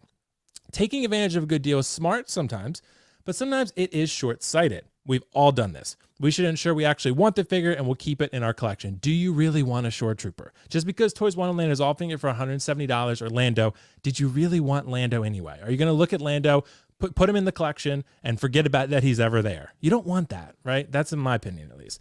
Just because you can get an Oreo Cookie Blizzard from Dairy Queen for 60 cents more doesn't mean you should, right? Just because the value is there, but you're getting a bigger Blizzard, you might end up not feeling so great later. Trust me, I've been there. I've eaten big blizzards, and I've done it very fast because it's kind of my gift, and it's also my curse at the same time. Okay, so this was actually me during Halloween when I was young. I was actually Stone Cold Steve Austin. So this costume would work really well now because I'm bald, but open up a can of whoop ass on the holiday season, right? So this is probably the best Halloween costume of all time, by the way. Look at that mask. Seriously, top tier. So what does it all mean? Okay, what does it all mean? Take advantage of holiday deals, but don't buy for the sake of a good deal, because it might not be a good deal to you later. In a week or two, you might be like, yeah, I got a good deal, but I never really wanted that deal to begin with. I only wanted it because it was quote unquote a good buy, right? But it's not a good buy for you sometimes. Enjoy the holiday season. Buy something that you had a pre-existing passion for, not something you have a fear of missing out on. FOMO can be a dangerous game. It can lead you down a dangerous path. It's the path to the dark side. Be careful with it. Focus on what makes the holidays great. Spending time with loved ones and buying them things. Buying your kid a PS5. That's cool, right? That's better than buying yourself a Shore Trooper you don't really want. Buying things for yourself that make you feel good. But buying things you actually want, that's a little bit different. Figuring out what you want is the question, the hard part. Good food, Olive Garden takeout. Maybe you're worried about social distancing, worried about COVID, right? Get some takeout, get some breadsticks, treat yourself a little bit. Awkward gatherings with your family members that you don't really want to spend time with, right? That's, this is part of the holidays. It makes the holidays great, but also makes the holidays unpleasant at the same time. Finally, watching anything but the Eternals. You can watch anything but the Eternals and have a great time. You can watch Hawkeye. You can watch Hawkeye episode 2, but just not the Eternals, okay? Don't do it to yourself. Finally, the grand finale. Respect your budget and make sure you look classy for the holiday season in a nice blazer. Look at Optical. Look at that blazer. It doesn't even fit him, and he looks classy as fuck. Seriously. Look at Optical. I mean, there were other photos that could have used Optical, so you got off easy a little bit here, but at the same time, you look great. Finally, grand finale part 2. This was posted by Riley Ramirez. So I really like this, Riley. So thank you so much. This is me, pointing to Pennywise as LeBron and JC Hong, and you could be Howard too, just not paying attention to me at all. They don't care, right? They're going to release Spider-Man. They don't give a shit about me. Grand finale part 3. I think Alex posted this one. So this one was really good. I don't know why Justin and I are holding hands, but we are, and Justin's the girl. So this is me looking at Pennywise and not paying attention. Justin still looks happy about it, though. Has Justin seen this picture? Because this is fucking disturbing. He's seen it. He was like, oh, God. He did not like it. No, I don't think he gave his approval for this. Yeah. This is unlicensed. And I grew my hair back, too, so I'm looking pretty good. My neck looks a little long, though. I don't know. Why do you look like Ross from Friends, though? I don't know. I don't know. I think Alex, I forget Alex, your last name, so my apologies. But thank you, Alex, for getting this. But seriously, guys, be on the lookout for these deals, but also be cautious about what you're doing. Thank you. I did a great job. Thank you. You sure did. Later on, people go back to the picture of Will as Stone Cold for Halloween, and then Google Walter the Puppet and tell me that it doesn't look more like Walter the Grumpy Puppet than actually Stone Cold. I'm telling you. Yeah, it was one of the best. I was also Raiden from Mortal Kombat when I was younger for Halloween, so nice. No one knew who I was. Like Christopher Lambert one from like the '90s movie. Yeah, I think so, or it might have been the video game one. I don't know, but no one knew who I was. Everyone was like, "Oh, you're like I don't know." You're just an old guy. Yeah, right. It's like, you have a hat. Like, you have a terrifying childhood. I thoroughly enjoyed that presentation. No, thanks, bro. The just little friendly reminder to people. Yeah. Yeah. Have you guys? So, Will, your presentation sparked a question in me, and it wasn't why don't I just kill myself instead of watching this, which it usually is. So thank you for that. Welcome. Have any of you guys picked anything up with like Black Friday deals, like any collectibles? Because me personally, I haven't, because it's like pretty much anything that I really want that's like out there and available, I've already gotten. Exactly. Yeah. So, like, have you guys picked anything up with Black Friday deals? I got Snyder Cut on Blu-ray. Okay. 4K optical, and I got PlayStation Plus for a year. So, yes, so we're set. $40. PlayStation Plus, yeah. Well, now is the time to do it because you get it cheaper, and PlayStation Plus is an essential. Absolutely. Optical said it's like paying for your cable, and I agree. Yep. It's like it's more not like expensive either. It's essential. No. You have it's an essential. It's like a bill. It's not. Now you guys need to get Vanguard. I heard Vanguard's pretty good. It's badass, dude. All anyway, right. Leo, so any Black Friday deals for you guys? Anybody? Who, me? Anybody? I just used the remainder of points that I actually had sitting around with Sideshow and got the It's gonna expire. Huh? Yeah. You know what? I used. It's not a Black Friday deal. You just use the points. I just used the points and got the, because I knew I wanted to actually have another one, so I just used the points and got a second Death Watch Mando for free. Nice. Technically. Nice. Oh, I thought you were gonna put it toward that Nightcrawler statue. Nah, hell no. No. No.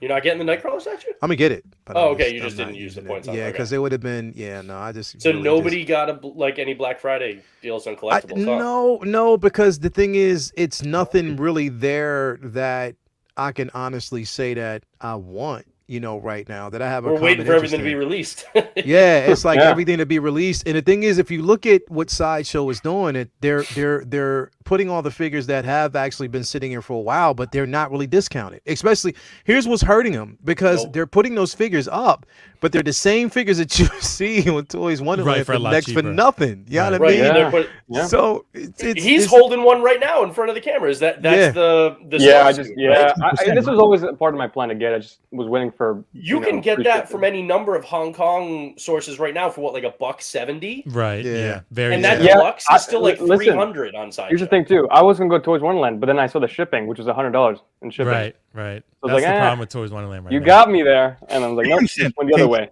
Okay, Tim sent that was 208.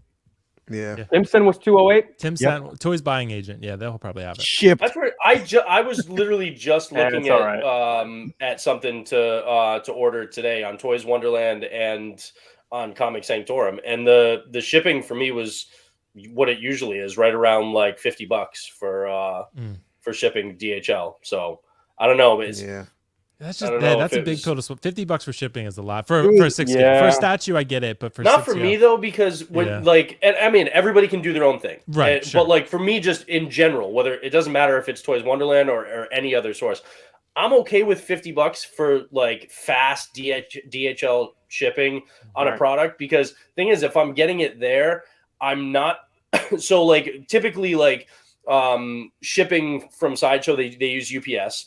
UPS it's cross country for me. It takes about 5 to 7 days for it to get to me, and it's like about $25. Okay, but if I don't have to, so I'm not paying that, and then I'm not paying the tax, which is another $15-$20 or so.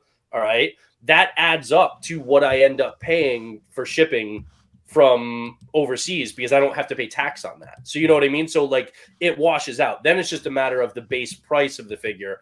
Am I willing to go for it? In some cases, yes. In some cases, no. So everybody just has to decide that for themselves. But yeah, that's definitely something that has to be weighed in for Black Friday. That's why I didn't know, because I haven't really looked at like, any of the other kind of like Spec Fiction or anything to see if they had any like really good deals for Black Friday or anything like that. So, dude, that Iron Patriot, Jazzy was saying, like, I was tempted because on the email it's at 330, so I added it to my cart up until I got to the email because the shipping is a third price of the Iron Patriot. It's like $120 for shipping. 128, so rendering it to the same price as Sideshow now. I would be like, because I mean that makes sense because that's a big heavy box too for that. Yep. For Iron Patriot, so I can imagine shipping overseas on that. Yeah, it's gonna be that sometimes it goes out, and then sometimes you have to like just all the factors. Sometimes people just kind of blind, they don't think about or check, and then they just kind of hit add to cart, pay, and then after they look at the actual total, I'm like, oh shit, it's like. I will say I did use. I was going to get it anyway. I did get 15% off of my next Module case order because they have their Black Friday right now. That's something I thought about jumping on. Yeah, so it's like two different levels. You get like 8% off if you spend X amount, and you get 15% off if you spend X amount. So I was able to get the 15% off. For that. So that's the only like Black Friday deal that I've taken advantage of. And I'll have those maybe in the summer, but yeah. But then I'll be officially done with Detolfs. That will replace all the last of the ones that I have. Because I just ordered like 7 new 6 110s and then 2 of the 55s. Yeah, the dilemma with the Module case for me, Brendan, was that the 15% off, you have to spend $1,500. So you have to get like which I definitely did. Yeah, you have to get like 3 cases or more, at least. If I'm getting the maxes, and the maxes aren't even big enough for me, so I'd have to get customs. So, for most statues, like, because the internal of a Max Plus is like 29 inches or something. Most of the statues I have are bigger than that. So, so I mean, or around bigger. So it would be too tight. So I need customs. So it's just a matter of if it works for you. For me, because I have them and I love them, and I know that I just need the last of what I just placed it order wise will kind of serve all of my needs for a good while. It was easy for me to do because that is expensive, but that 15% off of it does help. Oh, yeah. That does make that easier. That essentially saved me roughly off of my thing. I mean, it essentially saved me like, $300 or so. Right. It's like another case. Yeah.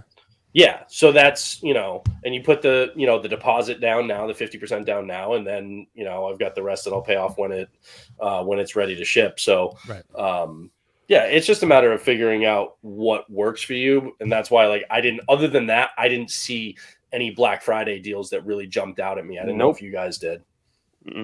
Nope. I don't know. What about you, Optical? IG-11 earlier was like 10% off, but even at that, I'm in a 2-month sobriety here, so I'll be like, I'll try to extend this till the end of the year. So I'm in a. You don't already have IG-11? I don't. Yeah, I'm in an Instagram. That's a good pickup. That's a really it's a really good figure. It really did tempted me, but I was just like, I gotta be strong, and I was just like, all right, like. Because right now, I'm actually enjoying my figures. If you like on my Instagram, I'm just taking pictures. Because sometimes, you forget about these things. So now I'm in a mode where like I'm trying to entertain myself and picking figures that I haven't touched in years and posing them a little bit here and there. That's a good tip, Optical, too. Is like if you're going through that kind of like going through withdrawal because they're not releasing anything. Just make sure you're actually enjoying the ones that you have. Go in, repose them, like take photos, kind of like tinker with your display, but like do stuff to make sure you're at least enjoying the stuff you have rather than just constantly waiting for the next thing. Yeah. And also, like, I don't know who said it, it was Will or Leo, but they said, like, if you're trying to sell a figure, if you're undecided, watch the movie again. And it would tell you whether you really want to sell the figure or not. He's kind of falling in love with it, falling out of love. Then you watch the movie. And then after watching the movie, it was like, ooh, shoot. Yeah. Maybe I'll follow that policy. I will never sell a Rogue One figure. I bought that for Black Friday, actually. Sorry, I bought it from 4K from Best Buy. It was like $12. Nice. You got it. Nice. Yeah, I got Rogue One. Yep, they had all the Star Wars movies on sale. My Rogue favorite One. Star Wars film of all time. Because I don't have all Really of the good original. I have Empire 4K. I don't think I have New Hope or Return of the Jedi. I thought about getting those, but the I have OG trilogy looks so good in 4K. Those transfers are beautiful. Yeah, I got Empire because that's my favorite of the OG. But Definitely. All right, so everybody out in the chat, it's that time. It is that time. If you actually have, we do actually have a winner now. Like I said, it is the time for the actual giveaway. This is something, pretty much inspired. I had a talk with Marcos. We partnered up on this particular piece. The winner's written across Optical's chest. He's gonna derobe and let us know who won. Yeah, It's on the other half though. So definitely, like I said, It wraps around. It's a long name. Yeah, this piece was basically inspired by Collector Zone. So, shout out to them, pretty much on this particular piece. My man Marcos, came through with this. So we are actually going to, go ahead. Now, in case you didn't know, this piece, the piece that is pretty much right now that we are giving away tonight to a lucky winner is, let me see, I'm pulling it up right now. It is from Sideshow. So that lucky winner will get a chance to take this piece home. And I'm pretty sure they'll be happy about it. But this is the Sideshow Superman bust. It's a great piece, really, really decent piece. So yeah, we did have, a few people who came through. They subscribed to the channel. Pretty much they did everything that they needed to do. They, came through with an amazing story. This person's story was, pretty phenomenal, at what he actually done. And I think it was just like something that was really, really fair. Both me and Marcos read over it. And it was one of those things where it was like, wow, like, it really, touched the hearts and shows that people out there can be, really giving and can give back to the community in such a good way. So the person who has actually won this piece, let's get a roll. Get ready, Optical. You ready? Is everybody ready out there? Dude. The person who has actually won this piece is Mike Cruz. Mike Cruz, if you are out there right now, you have won this piece. Oh, Mike. So please, when you get a chance, Mike Cruz, you have won Sideshow's Superman bust. It's an amazing piece. So when you get a chance, if you haven't already, if you're out there in the chat or if anybody knows, let Mike know that he has actually won this piece. Mike Cruz, congratulations to you. Let me know, inbox me, with your address, and I will actually get this out to you. You are the lucky winner. And man, like I said, thanks for the story. Thanks for the motivation and, for being a good person all around. We just so people out in this community can be really, really good. And Mike, this belongs to you, buddy. So thank you very much for participating. Everybody out there for participating. I do believe like the code is still available through Collector Zone as well. Again, subscribe to Collector Zone Cantina, subscribe to the 1/6 Scale Man YouTube channel, and who knows, there might be even a giveaway coming next month for 12 days of Christmas. So stay tuned. Okay. Might be something lucky out there for you guys to win. So yeah. Again, thank you. And Mike, this is you. This is yours, buddy. So if you're listening, if you're out there, you have won this piece. All right. So yeah, man, it was a good show tonight. Good discussion, man. Will, bro, what you got coming up besides Olive Garden breadsticks and everything else? What's your Thanksgiving? Hidden there for like Thanksgiving. Tomorrow? We're going to Olive Garden. Real American tradition there. So we're going there. No, we have a live stream tomorrow, Leo. You and Optical and I. It'll be a Thanksgiving one tomorrow night. So it'll be really fun. I'm not sure what the topics are actually going to be yet besides what we're thankful for. So I'm going to come up with some collecting, like what we're thankful for topics, maybe like our favorite figures or, what things we're thankful for in the realm of collecting or just outside of that, something we'll figure something out. But so that's coming. And then there's so much. So Figures and Flicks should be dropping anytime now. Should be dropping tomorrow sometime from Justin on Justin's channel. And then I'm doing the posing show with Iron Logan Friday. Nice. Okay. So Friday, I'm doing that Friday. So KG, yeah, I'm doing that. That'll be fun. I'm not sure what figure we're gonna pose. He said Kylo Ren, so maybe because I have a spare Kylo right up there, maybe we'll do that one. So that'll be fun. And Friday, I think Leo, I know you and I think we might both be on Man of Hot. I'm not sure. I think we're on Man of Hot, and then Saturday I think we're on. Saturday we're on Aries. Aries show. We're on Jesus Canteen. Christ, guys, take a break. And also, Brendan, Justin and I, we're doing something Saturday night too. We're doing something 10:30 Saturday night. Wow. So, and then Sunday I'll have my own. Do you want to stream every once in a while, Will? Yeah, I think I'm gonna die this week. And also, I'm in the process of reviewing Baldur. Baldur is so heavy, Leo. You saw that. Like, I had to take him. I moved him from there to there, and it took all the strength I had. And then I realized I wanted to review him, so I had to move him back from there to there, back on the table. So now I love how you wore a sleeveless shirt for it too. Do you see it? You're like, showing off oh, my muscles are gonna be throbbing. It's when like, I move this wow. statue, so I gotta take advantage of this. That's how you do it, Brendan. Now you're catching on. That's how you do it.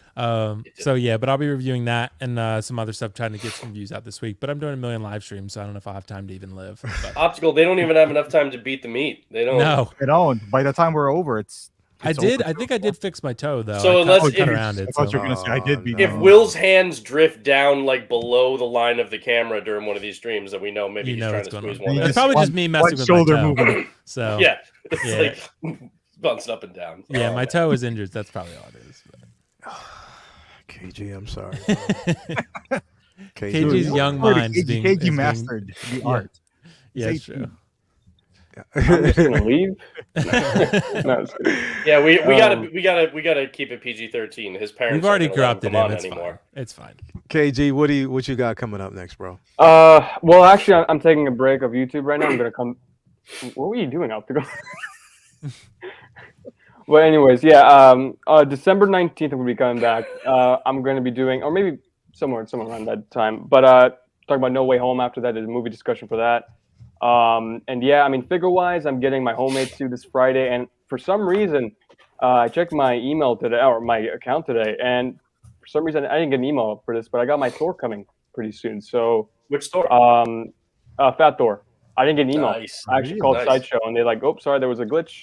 So you're getting your Thor." I was like, "Okay, that's great." But yeah, that's pretty much it for me, Leo, and thanks for inviting me to the show. Yeah, definitely, bro. Thanks for. I'm so glad you're here. And get back out there so I can get my 10%. Thank you very much. I'm gonna be hounding you, bro. I need my 10%. Optical, what's going on, bro? What you got coming, man? Hey, man, a lot of random stuff. We and Will were talking about it. We got it. Lale, you know this. CPC is high. CPC, you gotta pump out as much content. And Optical gonna do game streams. Do you guys hear about what happened to us, by the way? No. Oh, we got bombed. Oh. Let him know, Will. Yeah. Sorry, Optical, I didn't mean to cut you off. But like my stream, Optical and I did together that we do on my channel, gaming stream, someone went on there and posted a shit ton of like spam messages and we couldn't stop them. So like I kept banning them, reporting it, and all it was like really like hate speech shit. So it was really terrible. Yeah, they've been going through all the streams and doing that. They did it to ours like a week or two ago. And Lale blocked them out, but they did like 10 things.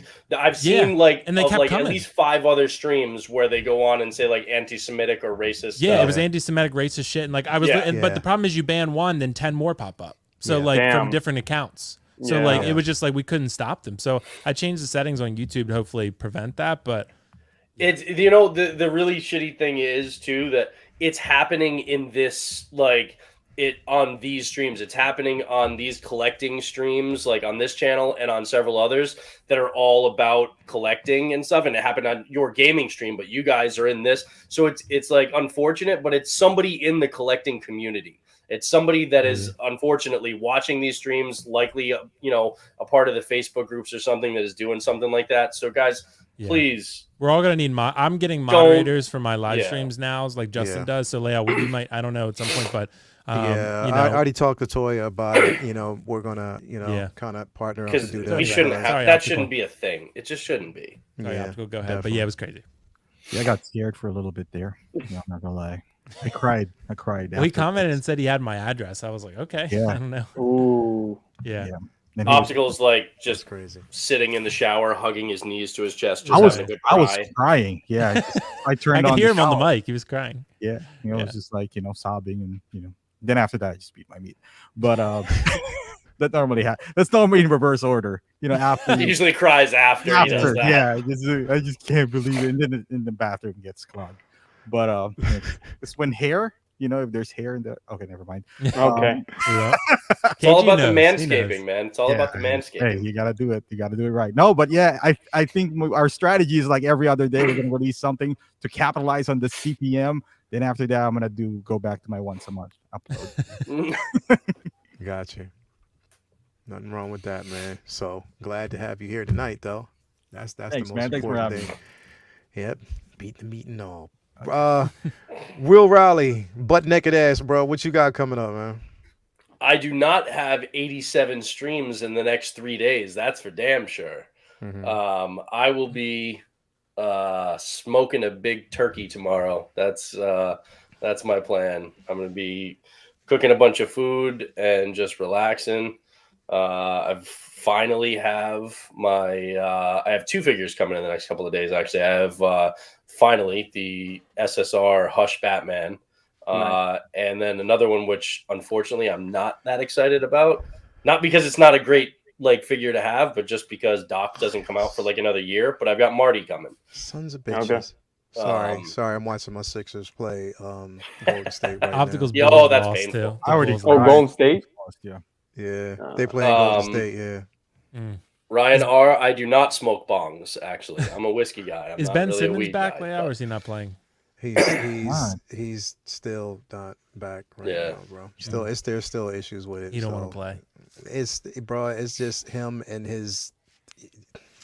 Don't even get me started. It backfired. It's a sore spot for Leo. Yeah, he's a dummy. But anyway. And then we have Monday, right? That'll be our Spoiler kind of talk. deep dive into the first 2 episodes of Hawkeye. Yeah.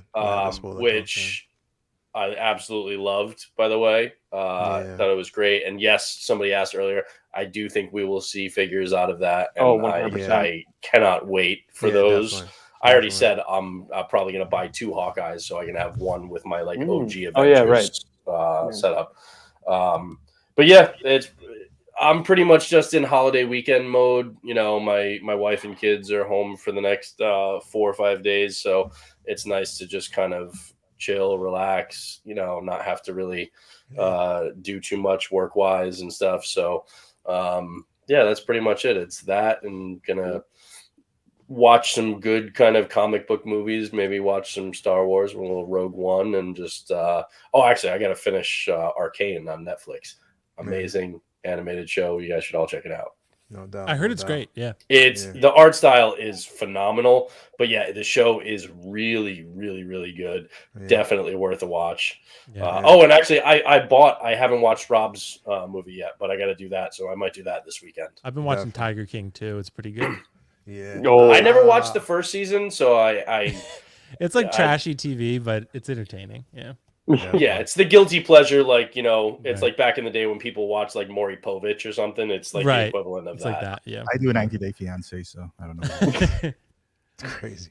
You auditioning to be on it? If you haven't already, follow Will Fox Vacations channel. Is YouTube and IG, and also on YouTube. Facebook. You don't really have a source. Yeah, I mean, I have a and Facebook, Instagram. but I don't post on it. YouTube and IG. Yeah, I got you, bro. I'm the same daggone way. Also, you want to follow Optical 20, on YouTube and IG. Great content over there. Also, Brendan Riley, as always, follow him to get some, good photos and content over there. And KG Chalamet, definitely follow him. And, make sure that KG is, on a set of Willy Wonka. I want my 10%, or it's going to be some problems. We want to make sure that gets done. If you haven't already, follow the 1/6 Scale Man YouTube channel. Definitely, like I said, great content over here. Again, shout out to Mike Cruz. Thank you. Congratulations for being a winner.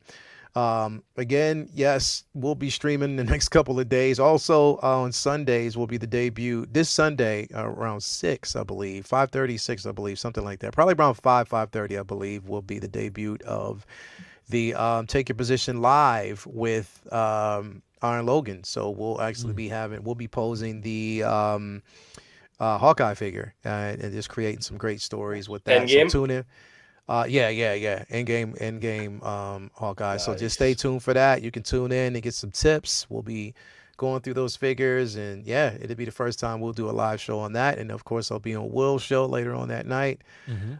So yeah, and then of course we got comic book talk with friends on Monday when we will be actually talking in detail. So if you haven't watched it, it's too Make bad. We sure will to be watch talking in it. detail. Spoiling the fuck Yeah, out out of Hawkeye, the first 2 episodes of the season. So yes, we'll be talking about that, and then next Wednesday we'll be back for Say What. Don't know what we're going to talk about. We'll have some great content. Hopefully on Thursday night we might actually have Uncivilized Scoundrels back. So yeah, stay tuned for that. So yeah, it's a lot of stuff coming up. Happy to have everybody here. And if we haven't already said it, everybody out in the chat, and I'll actually address y'all real quick. Jay-Z, or Jazzy. I don't know why I keep saying Jay-Z. Jazzy. I was like, shit, man, we're moving Ashley on up. Chase, Jay-Z's Mike here. Fiala, Optical 20 Opticals in the building. Ashley Chase is here. Mike Fiala. We have Tobar in the building. Chesford Den. We have Ryan R here. Thank you for coming through. Derek Sandoval. Thank you for coming through. Ro Moreno. Thank you for coming through. DK. We have, let's see here. Trimble Dust. Thank you for being here. Let's see who else we got here. Tobar, of course. Max Geekdom, of course. Thank you for being here, man. As always, have a happy Thanksgiving tomorrow. Luminar 843. Thank you for always coming through. We love having you here. Carbonite Kid, thank you for being here as well.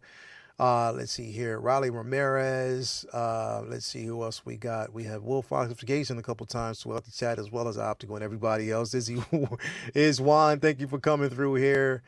Let's see here. Who else have we got? Wank Stain. Thank you for coming through, man. SB, that name is so funny. Damon Zap, thank you for coming through. The Ben Cave, thank you for being here as well. Sky Esteban, thank you for actually coming through. My lady, Latoya T, thank you for being here, baby. As always, it's important. Let's see who else we got. Metamorphic Customs, thank you for always coming through. Cuervo 383, thank you for being here. Let's see here. Ryan R. We have who else? Shy Town Cylon, thank you for coming through here, man. Let's see who else we had. El Profesoro, thank you for coming through, man. I can't wait till we get back to what we know. And yes, Ray will make her appearance on Uncivilized Scoundrels. I will make sure that happens. Carlos, thank you for coming here, man. Commander Crook, thank you for being here. 420 Joker J, thank you for coming through here, man. Let's see who else we got. So glad we didn't get bombed tonight, because we did. I was just too tired to snap out. Wanda Quinn, thank you for coming through. Yeah, and let me see here. So we had a lot of people here, man. It was a lot going on. If I haven't said your name, Brian Hepburn, if I haven't said your name, thank you for coming through. Malachi Mabane, as always. Cable 10, thank you for coming through. Again, any and everybody, if we haven't talked, if we haven't mentioned your name, thank you for being here. And as always, tomorrow, please have a safe and happy Thanksgiving. Eat all you can. Olive Garden is closed, so no, you can't get breadsticks, Will. But Happy yeah, Turkey Day. I'm going anyway. he's gonna go anyway. I'll be at the front door. Exactly. He's got keys, like they know him there. Yeah, He's got right. keys to the place. Exactly. Everybody, thank you for coming through and being a part of a great show. Ray, thank you for coming through. Rei Kennex, it's always a pleasure. And yes, as always, from me to you, from us to you guys, have a happy holiday. Collect what you can, collect what you love. Get some sleep, eat some good food. And as always, bitch me tonight. Say what?